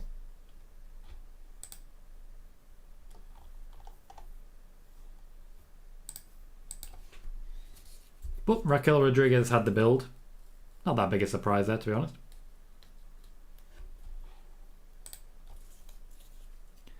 I'm disappointed by the match. I get that they're trying to build Raquel, but she's not been there long enough for it to actually matter. She's like, oh, the idea is that her knee's destroyed, but this quickly? She's only been in the match about 10 minutes anyway. Thomas says, surely you can't have Raquel versus Liv as they are both faces. If it is Raquel versus Liv, then they won't be both faces. Raquel will. Larry says, Liv Morgan should be happy. Being booed is getting a reaction. The worst for a wrestler is indifference. Yes, that's true, but being booed is certainly a worse reaction than the cheers she was getting. There's less passion behind it because it's a mixed reaction now. Bailey says, awkward Twitter message from WWE after crowd reaction with Liv. Like it or not, she is still here as SmackDown Women's Champion. Do you remember early in Bailey's run? When she won the championship from Charlotte because of a poke from a crutch by Sasha Banks. And she just decided, no, I'm not giving up the championship when Charlotte asked her for it. That did damage to Bailey. That did serious damage to Bailey going forwards. Because she won it by, nefarious means and just committed to it. It's not as strong as it should be. It's not a good look. Chris Pruitt says, I'm going to Raw. I hope you have a great time, mate. I hope you have a great time on it. After all, I don't know if you guys know this, but Raw is war. 2/3 of the way through SmackDown so far, and it's not been great. I'm not impressed.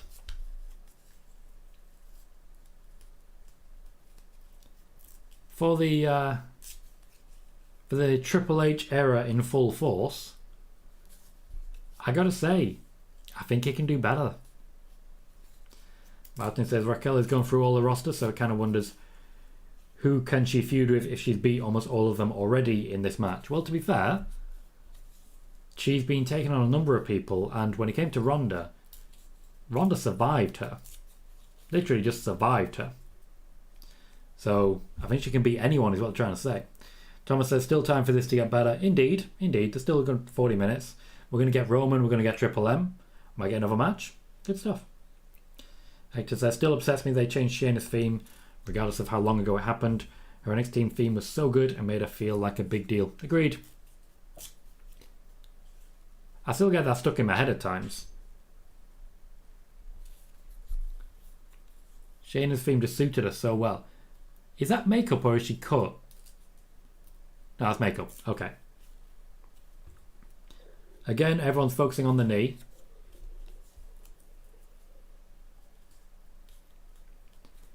How this finishes is important. It's telling us a lot about Triple H. If it is Charlotte, then it's a very Vince McMahon move. But long term it could be good for Liv Morgan. If it's Raquel, then it says a lot about the plan for Liv Morgan, and that maybe Ronda Rousey is still the conquering hero. In fact, it could also potentially mean a pivot from Becky Lynch versus Ronda to someone else. Maybe at WrestleMania we get Becky versus Becky versus Bayley instead. If Shayna Baszler takes the opportunity now, then that also means very different situations. Shayna Baszler versus Liv Morgan could be a fun match, but won't necessarily keep people from booing Liv Morgan. Sean says, is it true WWE tried to have Shayna tone down her offense when she came to the main roster and Shayna said no? No, not to my knowledge. It's news to me. I certainly haven't heard anything about that. Ghost says, I won't say that this is the worst Gauntlet match, but I'm disappointed. Even if we do get the impending Charlotte return, you can tell how much work is going to Raw's women's division in comparison to SmackDown's. All I can hope is that there will be improvement made soon, since it's only been a week since the change in management. True, very true. SmackDown definitely needs a lot more attention than Raw does at the moment. Thomas Phipps quite rightly saying there's more interaction between Liv and Shayna than the other wrestlers so far. Baszler caught Rodriguez, coming for that elbow. That was clever. The ropes are right there, Raquel. The ropes are right there. You don't need to stand up. The ropes are right there. She's going to reverse this into a finisher, isn't she? I just have that vibe.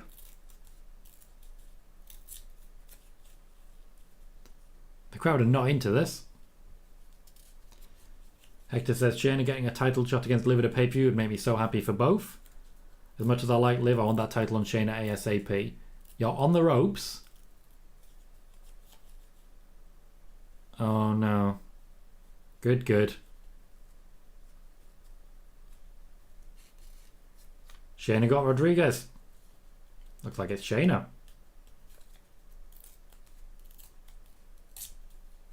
Good spot, Thomas. So the person who came in last won the match. Rodriguez got a bit of an elevation. Clash of the Castle will be Liv Morgan versus Shayna Baszler. And yeah, not the strongest finish.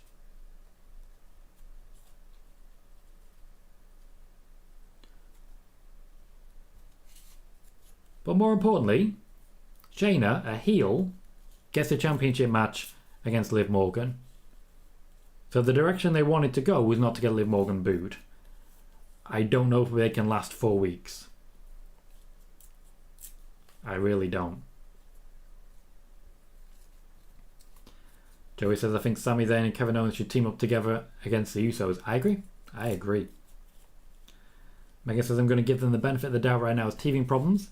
If it's still like this in 6 months, then we've got a problem. I agree. Benefit of the doubt has been well earned by Triple H, at least at this point. This is not a good SmackDown, though.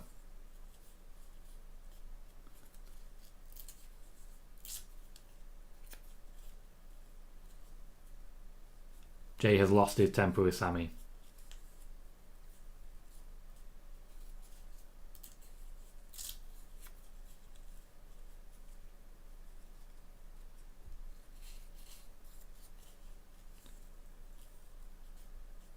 Well, Sami's not going to be happy about that.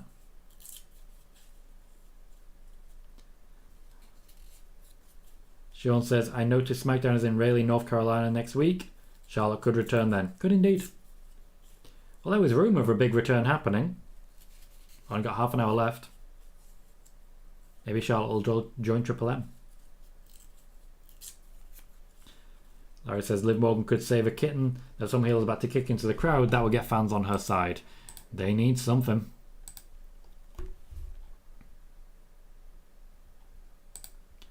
Right. Shayna Baszler is a solid choice. A heel to keep cheers for Liv.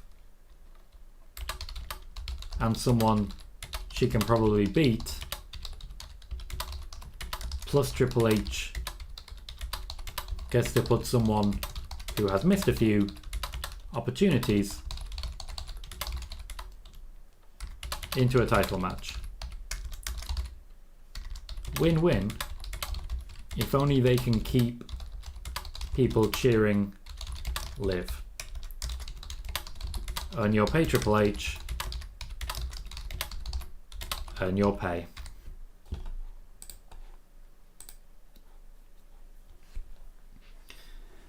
Thomas Phipps says, not sure when a big return happens now. I stand by Charlotte and Triple M. Why not? Why not? Why not do it? But yeah, not sure how that plays up. Yes, Jaden. No Charlotte. How on earth is she? Maybe when we go back to the ring, she'll just be stood there. Martin says the Gauntlet match lasted around 21 or 22 minutes. Just felt like 2 or 3 minute matches each, which some should have given more.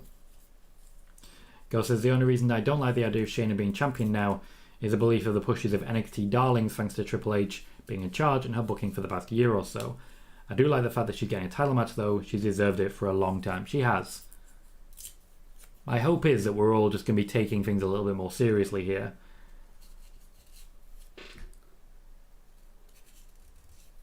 What I will say is that the knee injury was a red herring. Raquel's knee did not play into the finish at all. Quite telling from where I'm sitting.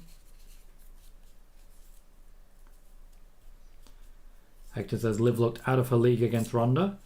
I really hope they do the same with Shayna because she's also a legit MMA fighter and submission expert. It'll be a good way to build up Liv even more, having her potentially beat Shayna.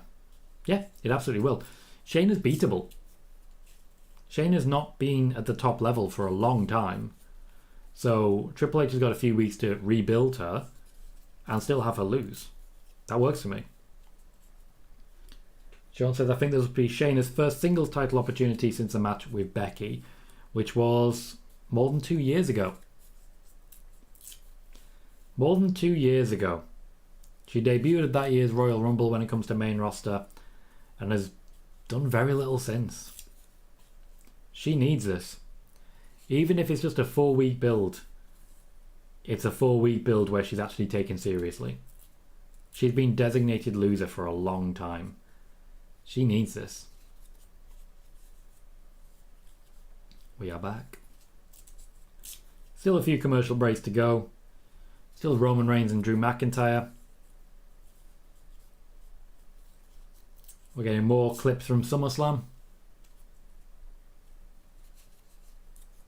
Again, a mixed reception for Liv Morgan. Certain groups of fans are making their choice.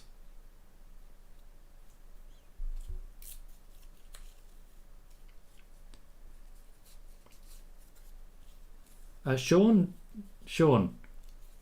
check your facts. Okay? Don't be relying upon Megan. She's here to do her own thing as well. We have the Viking Raiders. I'm guessing one of them will face off against Kofi and bugger him up a bit. Nothing special.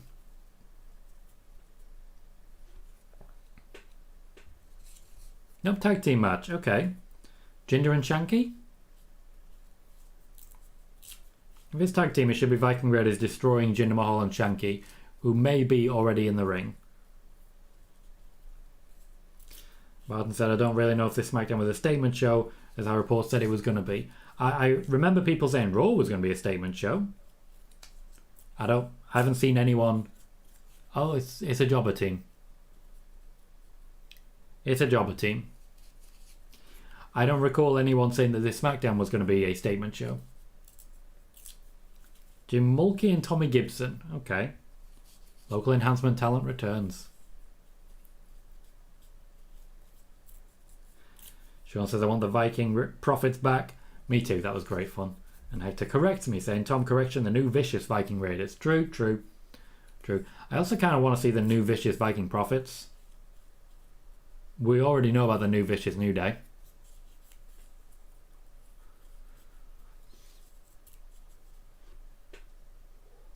How about the new vicious jobber tag team? Joey wants NXT Viking Raiders. I'd call it War Machine back, to be honest. They were good.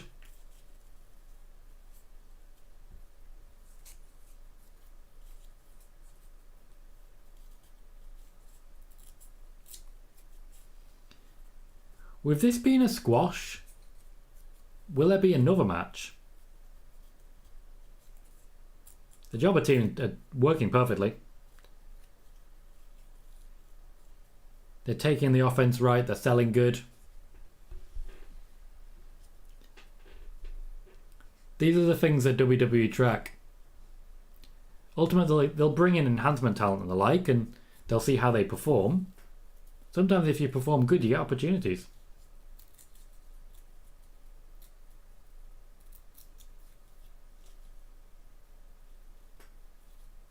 Solid landing, solid pin.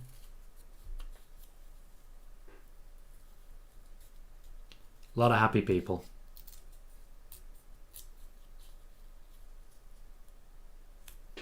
Goodbye, other team. Ghost says, I believe the reaction could also be the demographic of people out there. South Carolina hasn't always been the most welcoming to the women's division unless it's big stars like the Four Horsewomen. Since Ronda was wronged, the crowd is mostly going to be in favour of the one they're more familiar with, which will be Ronda, and causes a negative reaction of Liv. I don't think this is a city-to-city reaction since Liv has been pretty popular. She has. And ultimately, if you're going to be a champion, you need to be able to deal with it. We'll see how it plays. The crowd are responding to something here.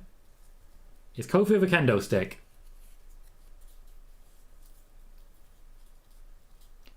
He needs to not stay in the ring for too long. His kendo stick has been absolutely destroyed, but the Viking Raiders have fled the scene. Megan says, technically Shayna's last shot at a singles title was Money in the Bank 2020, but we didn't know that at the time. Her last job before then was a WrestleMania match with Becky. Bailey says, more than a few WWE stars got starts as enhancement talent, more than a few AEW stars too. Bold from the new vicious Viking Raiders say, you're a dead man. We have another commercial break. After this, I'd imagine we've got Triple M. Then we start the introduction for Roman and have our last commercial break.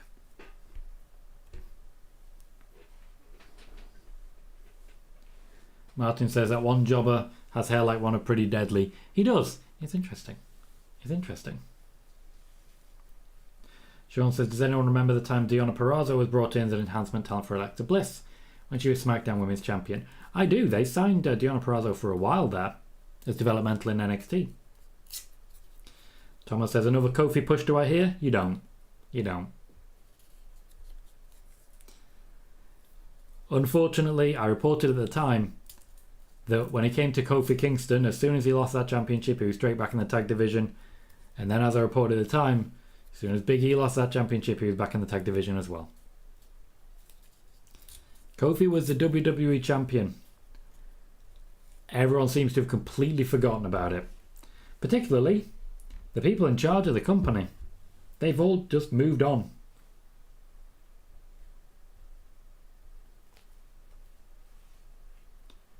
Go says we're moving into our last match of the night.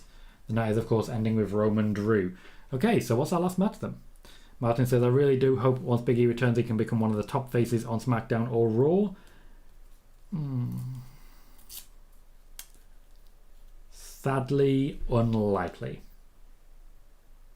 I don't get me wrong. I wanna be here saying, oh, it's going to happen. There's going to be opportunities. It's not going to happen. Yes, Hector, I do remember Brock Lesnar and Zach Gowen. Not a great time. Gotcha, Ghost. That makes sense. That makes sense. Kofi gonna lose. Megan says Deonna was in the WWE on and off for 6 years. Was only under a full-time contract for 2 of those years, though. Yeah, it makes sense. Makes perfect sense. Sometimes I don't remember everything as clearly as I'd like. But sometimes I do. So it's interesting plugging all the things together. Do you remember me telling you about spine busting a small child through a blanket fort? Well, shortly afterwards, Small Child and I sat down to watch Becky Lynch and Bianca Belair because I thought Small Child would really like hearing about the dislocated shoulder and then looking at the dislocated shoulder. Turns out, that's exactly right. Exactly right. She absolutely loved it. So we've watched the Money in the Bank at Titan Towers. We've watched the Royal Rumble, which Becky Lynch won. And I realise in those moments how much I can actually remember of just overall wrestling. There's a lot of it. There's a lot of it. Moneymaker. The SmackDown Women's Division definitely doesn't look as strong as Raw. They do need some people back. Hector says, I love how they're supposed to be vicious Viking Raiders, yet they ran from a man with a kendo stick in a 2-on-1 situation. Yeah, but here we are now, and Eric has taken up the opportunity. I don't see Kofi winning. Megan says, it's funny to me that apparently part of the reason Deonna was let go was that she wasn't ready to be on TV. Proved them wrong, and then some, didn't she? Yes, she did. Not only that, but Deonna Purrazzo is one of those people that loves an interview. She loves to just get the name and the face out there, and it works. It works. Sean says, what part of the match was Becky's shoulder injured? Early. She was taking a glam slam and she came down sideways, and you could immediately see what happened. Go says, Kayla Braxton just tweeted, for those wondering why I looked annoyed, she did look annoyed, I was disappointed with the disrespectful chance towards our SmackDown Women's Champion. She is so deserving to hush it when she speaks. Obviously the chants were unexpected by all parties and honestly undeserved. You say that, but that may fan the flames a little bit there by Kayla Braxton. Joey says, why did we just go from the Viking Raiders beating those jobbers to fighting Kofi? Well, long term, they're trying to put him over. So, seeing them as a tag team beating people down, then seeing them as single stars beating people down, good thing. Says this is something Vince would book. That's certainly fair and certainly true.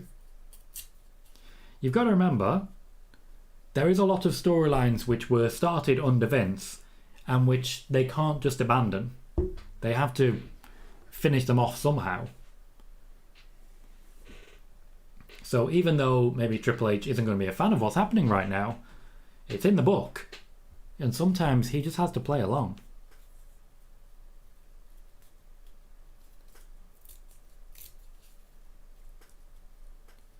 It looks like the stare down between Roman and Drew McIntyre won't be the longest we've ever seen.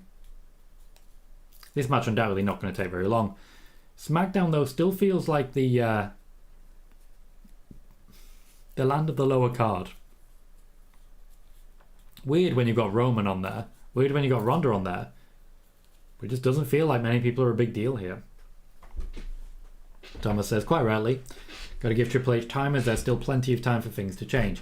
Indeed, and as I say, sometimes he has to just follow the book and follow the script. It's not all in his control.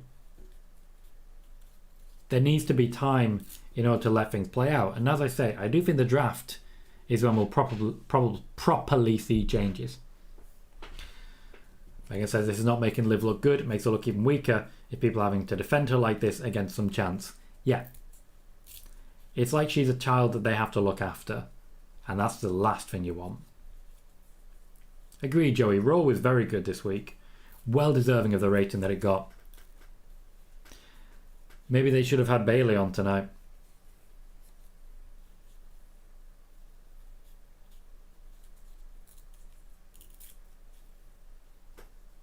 Do you think it's possible we see Brock tonight?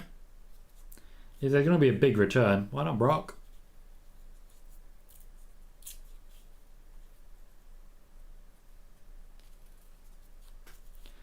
I know Big E's been at Raw and SmackDown a few times recently. No intention of wrestling or anything, but he's been there. Thomas says, once the draft happens, it could act as a complete reset for both shows and wrestlers. And it will. That's the plan. The plan is to push the reset button at the draft and just see how it goes.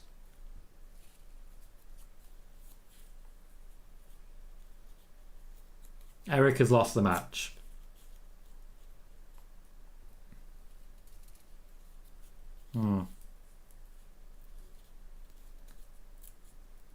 It does kind of undermine everything that's just happened there. John says Elektra Lopez was backstage 2 weeks ago at Raw. A lot of people are backstage. Bayley says it won't help Liv get over with a lackluster and questionable win over Shayna. Well, then it needs to be a bit more decisive and not lackluster at all then, doesn't it? Megan says the draft should be this month. I'm going to keep saying it. By all means, keep saying it. I will eventually stop reading it, but keep saying it. Well, here are the Women's Tag Team Championships. Tournament's going to start. Maybe this is a long-awaited return. The tournament starts this Monday. No competitors have been announced. What was I saying on spoiler warning? What was I saying?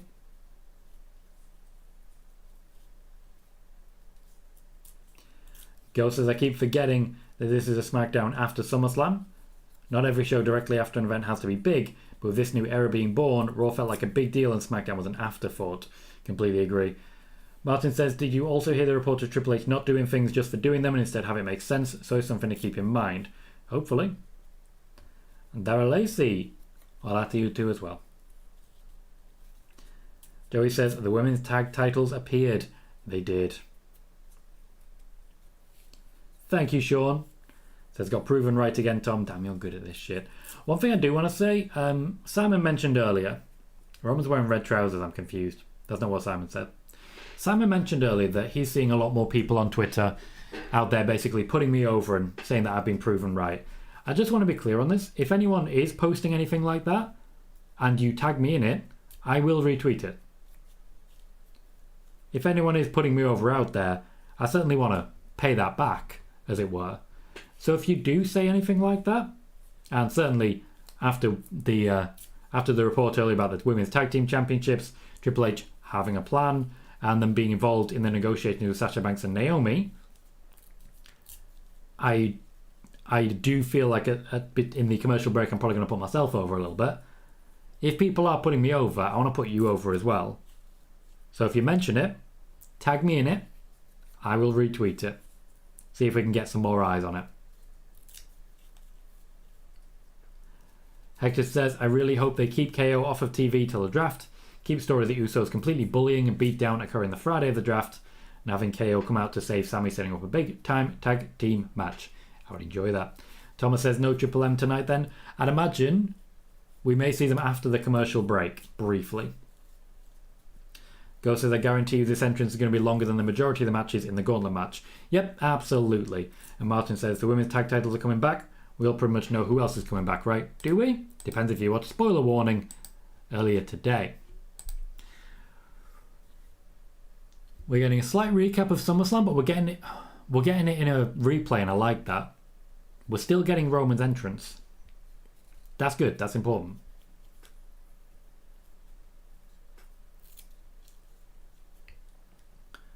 Roman overall intensity, always looking fine. Always looking fine.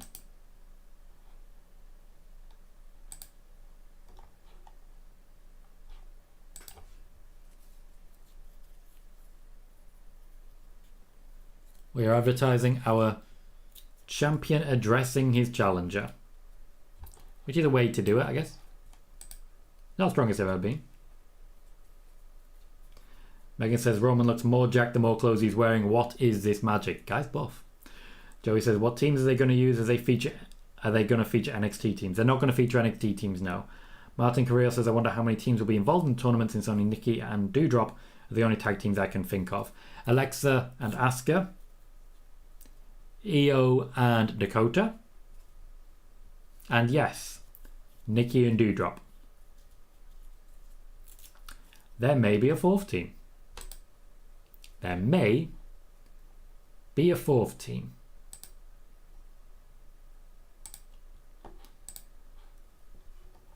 Right, so I'm going to post a link to our show earlier today.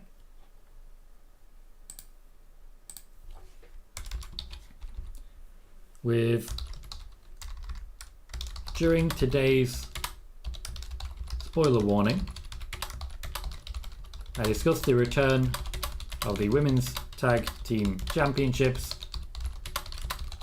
and how some new contract, it's got new deals, some new deals for some currently absent women have made things happen.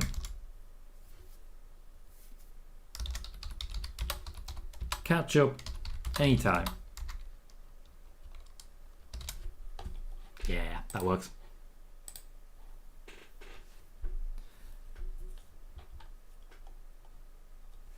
Thomas says this might be wrong, but I can see them having the Dakota and Io winning the tournament, then Sasha and Naomi come out to challenge them to a match at Clash at the Castle. Certainly could work.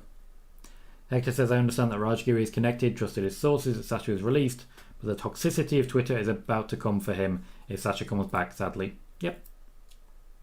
Oh, absolutely. Sean says, call up for Toxic Attraction in the tournament. I would love that. I don't think it's going to happen just yet. Martin says, also good thing you brought that up, Tom, about Roman's entrance. While having another split screen show and recap, it's a really good idea for pacing. Completely agree. Megan says, so early thoughts of the tag team tournament on Twitter. Possible call for Toxic Attraction, Io and Dakota destroying everyone, or the return of Sasha and Naomi. Having the return. Bailey says, how about 6 or 8 teams that could add Natalya, Tamina, some of the others we saw tonight? I'd rather not. I'd rather have actual tag teams personally. Ghost says, since Crown Jewel is coming up, who do you see returning for the event for one night only, and who would they face? Personally, wouldn't be surprised if Trish came to face Sasha if that was negotiated in the new contract. It wasn't. Also Goldberg, always Goldberg. I don't see Goldberg. A match with Trish was not negotiated in the new contract. The reason we've not seen Sasha versus Trish is Trish, and the WWE have no control over Trish Stratus, so they can't make that change.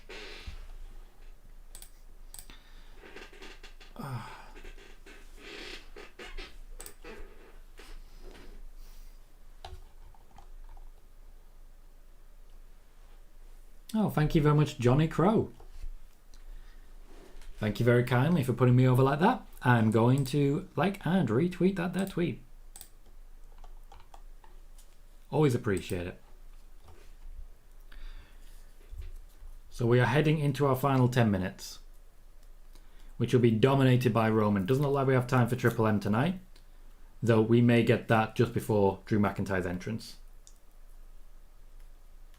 Or we get a high package for Ludwig, Kaiser and Gunther.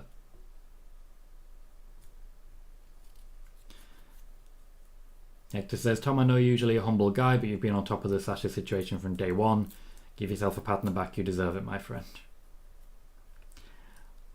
I never really feel comfortable doing that. I think one of the main reasons I'm not bigger than I am, as it were, is because I don't really want to be out there saying I'm the best to do this. I don't want to be out there saying nobody does it better. I don't want to be that guy. Jaden says no returns tonight. No, but I imagine they can rephrase it as the Tag Team Championships return tonight. There's ways.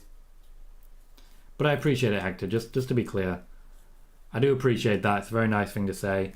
I want to celebrate if people are positive on Twitter and the like. I feel it stands me in good stead. Says good things to my followers, as it were, and potential followers as well. And you know, it makes me very happy and very proud to know that people are enjoying what we create here, the content, the product, as it were. To know that the reports I'm putting out there are often so reliable. It really offers me reassurance that what I'm doing is right.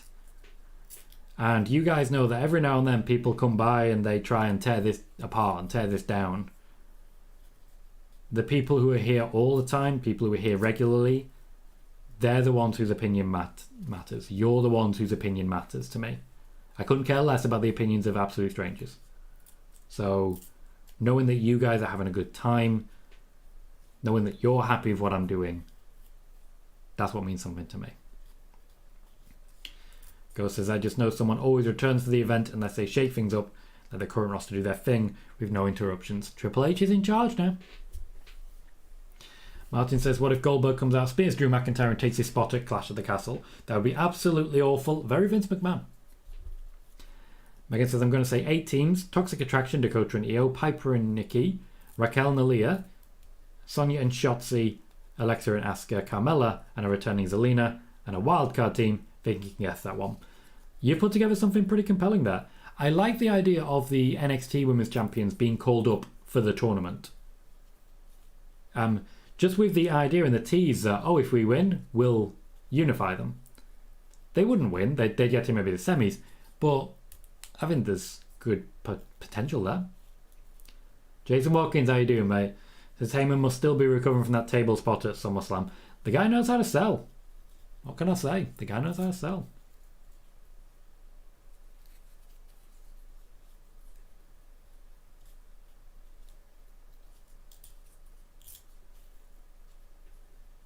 Roman laying out the formula, which I respect.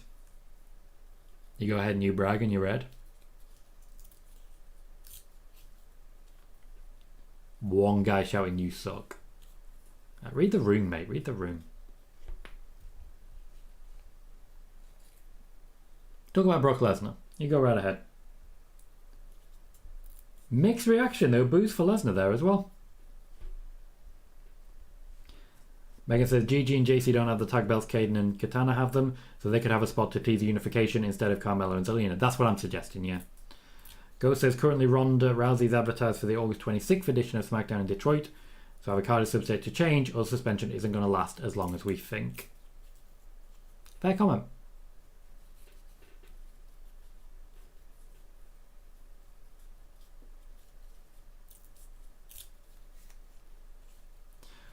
Roman Reigns referencing Paul Heyman. Kevin says, how was SmackDown, Tom? It wasn't great. It wasn't great. I'm excited by the prospect of Shayna versus Liv, but not great. Hector says, I remember a time where I dreaded seeing the sight of Roman with a mic. Now he's one of the best on the mic. Crazy how a switch of character changes everything. Indeed. As much as anything, I think it was just the commitment. They didn't just change the character. They said, this is going to be the top guy, and he's going to be everything you want. Drew McIntyre comes down with no sword. Tribal Queef. Interesting opening. Bailey says, bringing in Toxic Attraction for a tournament introduces them to the casual fans. I think a number of fans at SummerSlam really didn't know who Dakota and Io were when they arrived. Fair point. It's a fair point. Connor says, Rhea called the fans fickle for booing Liv on Twitter. That there's still a spot open for her in Judgment Day if she just stops caring about what people think. I don't think that's coming, but I do think it's possible that Judgment Day head to SmackDown in the draft, so we may come back to that. Joey says the first match started off good, but the rest of the show has been lackluster. Is that Karrion Kross's music? That's Karrion Kross's music. Karrion Kross is there. NXT Karrion Kross. Hi, Scarlett. They've gone black and white. Well, there was a return. With 4 minutes left to go.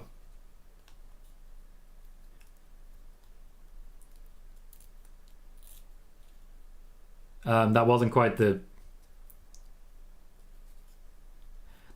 intro I was expecting. He's in a jacket attacking a guy.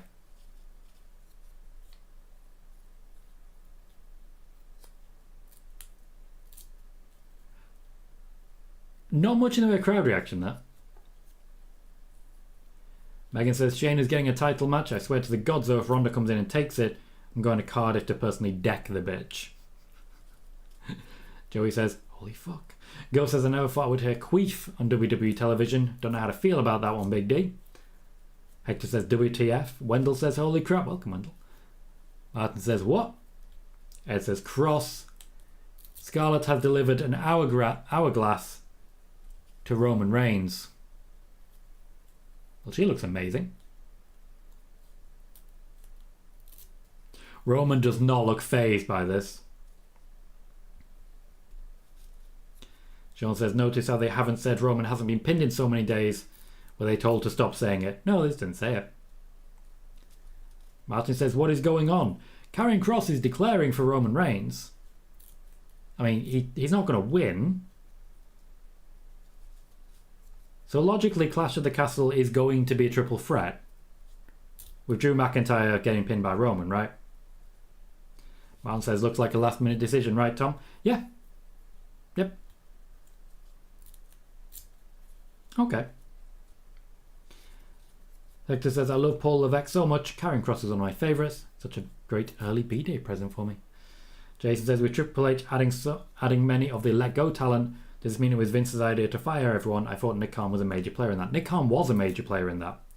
Nick Khan is having to be convinced, and a lot of these talents are having to take pay cuts.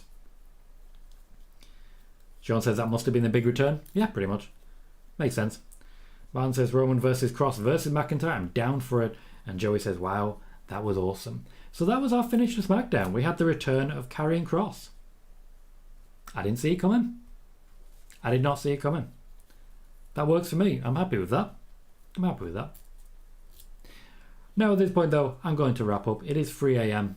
here in the UK. I want to say thank you to everyone for watching. Hope everyone enjoyed SmackDown tonight. It is the first time my BT has not crashed at any point.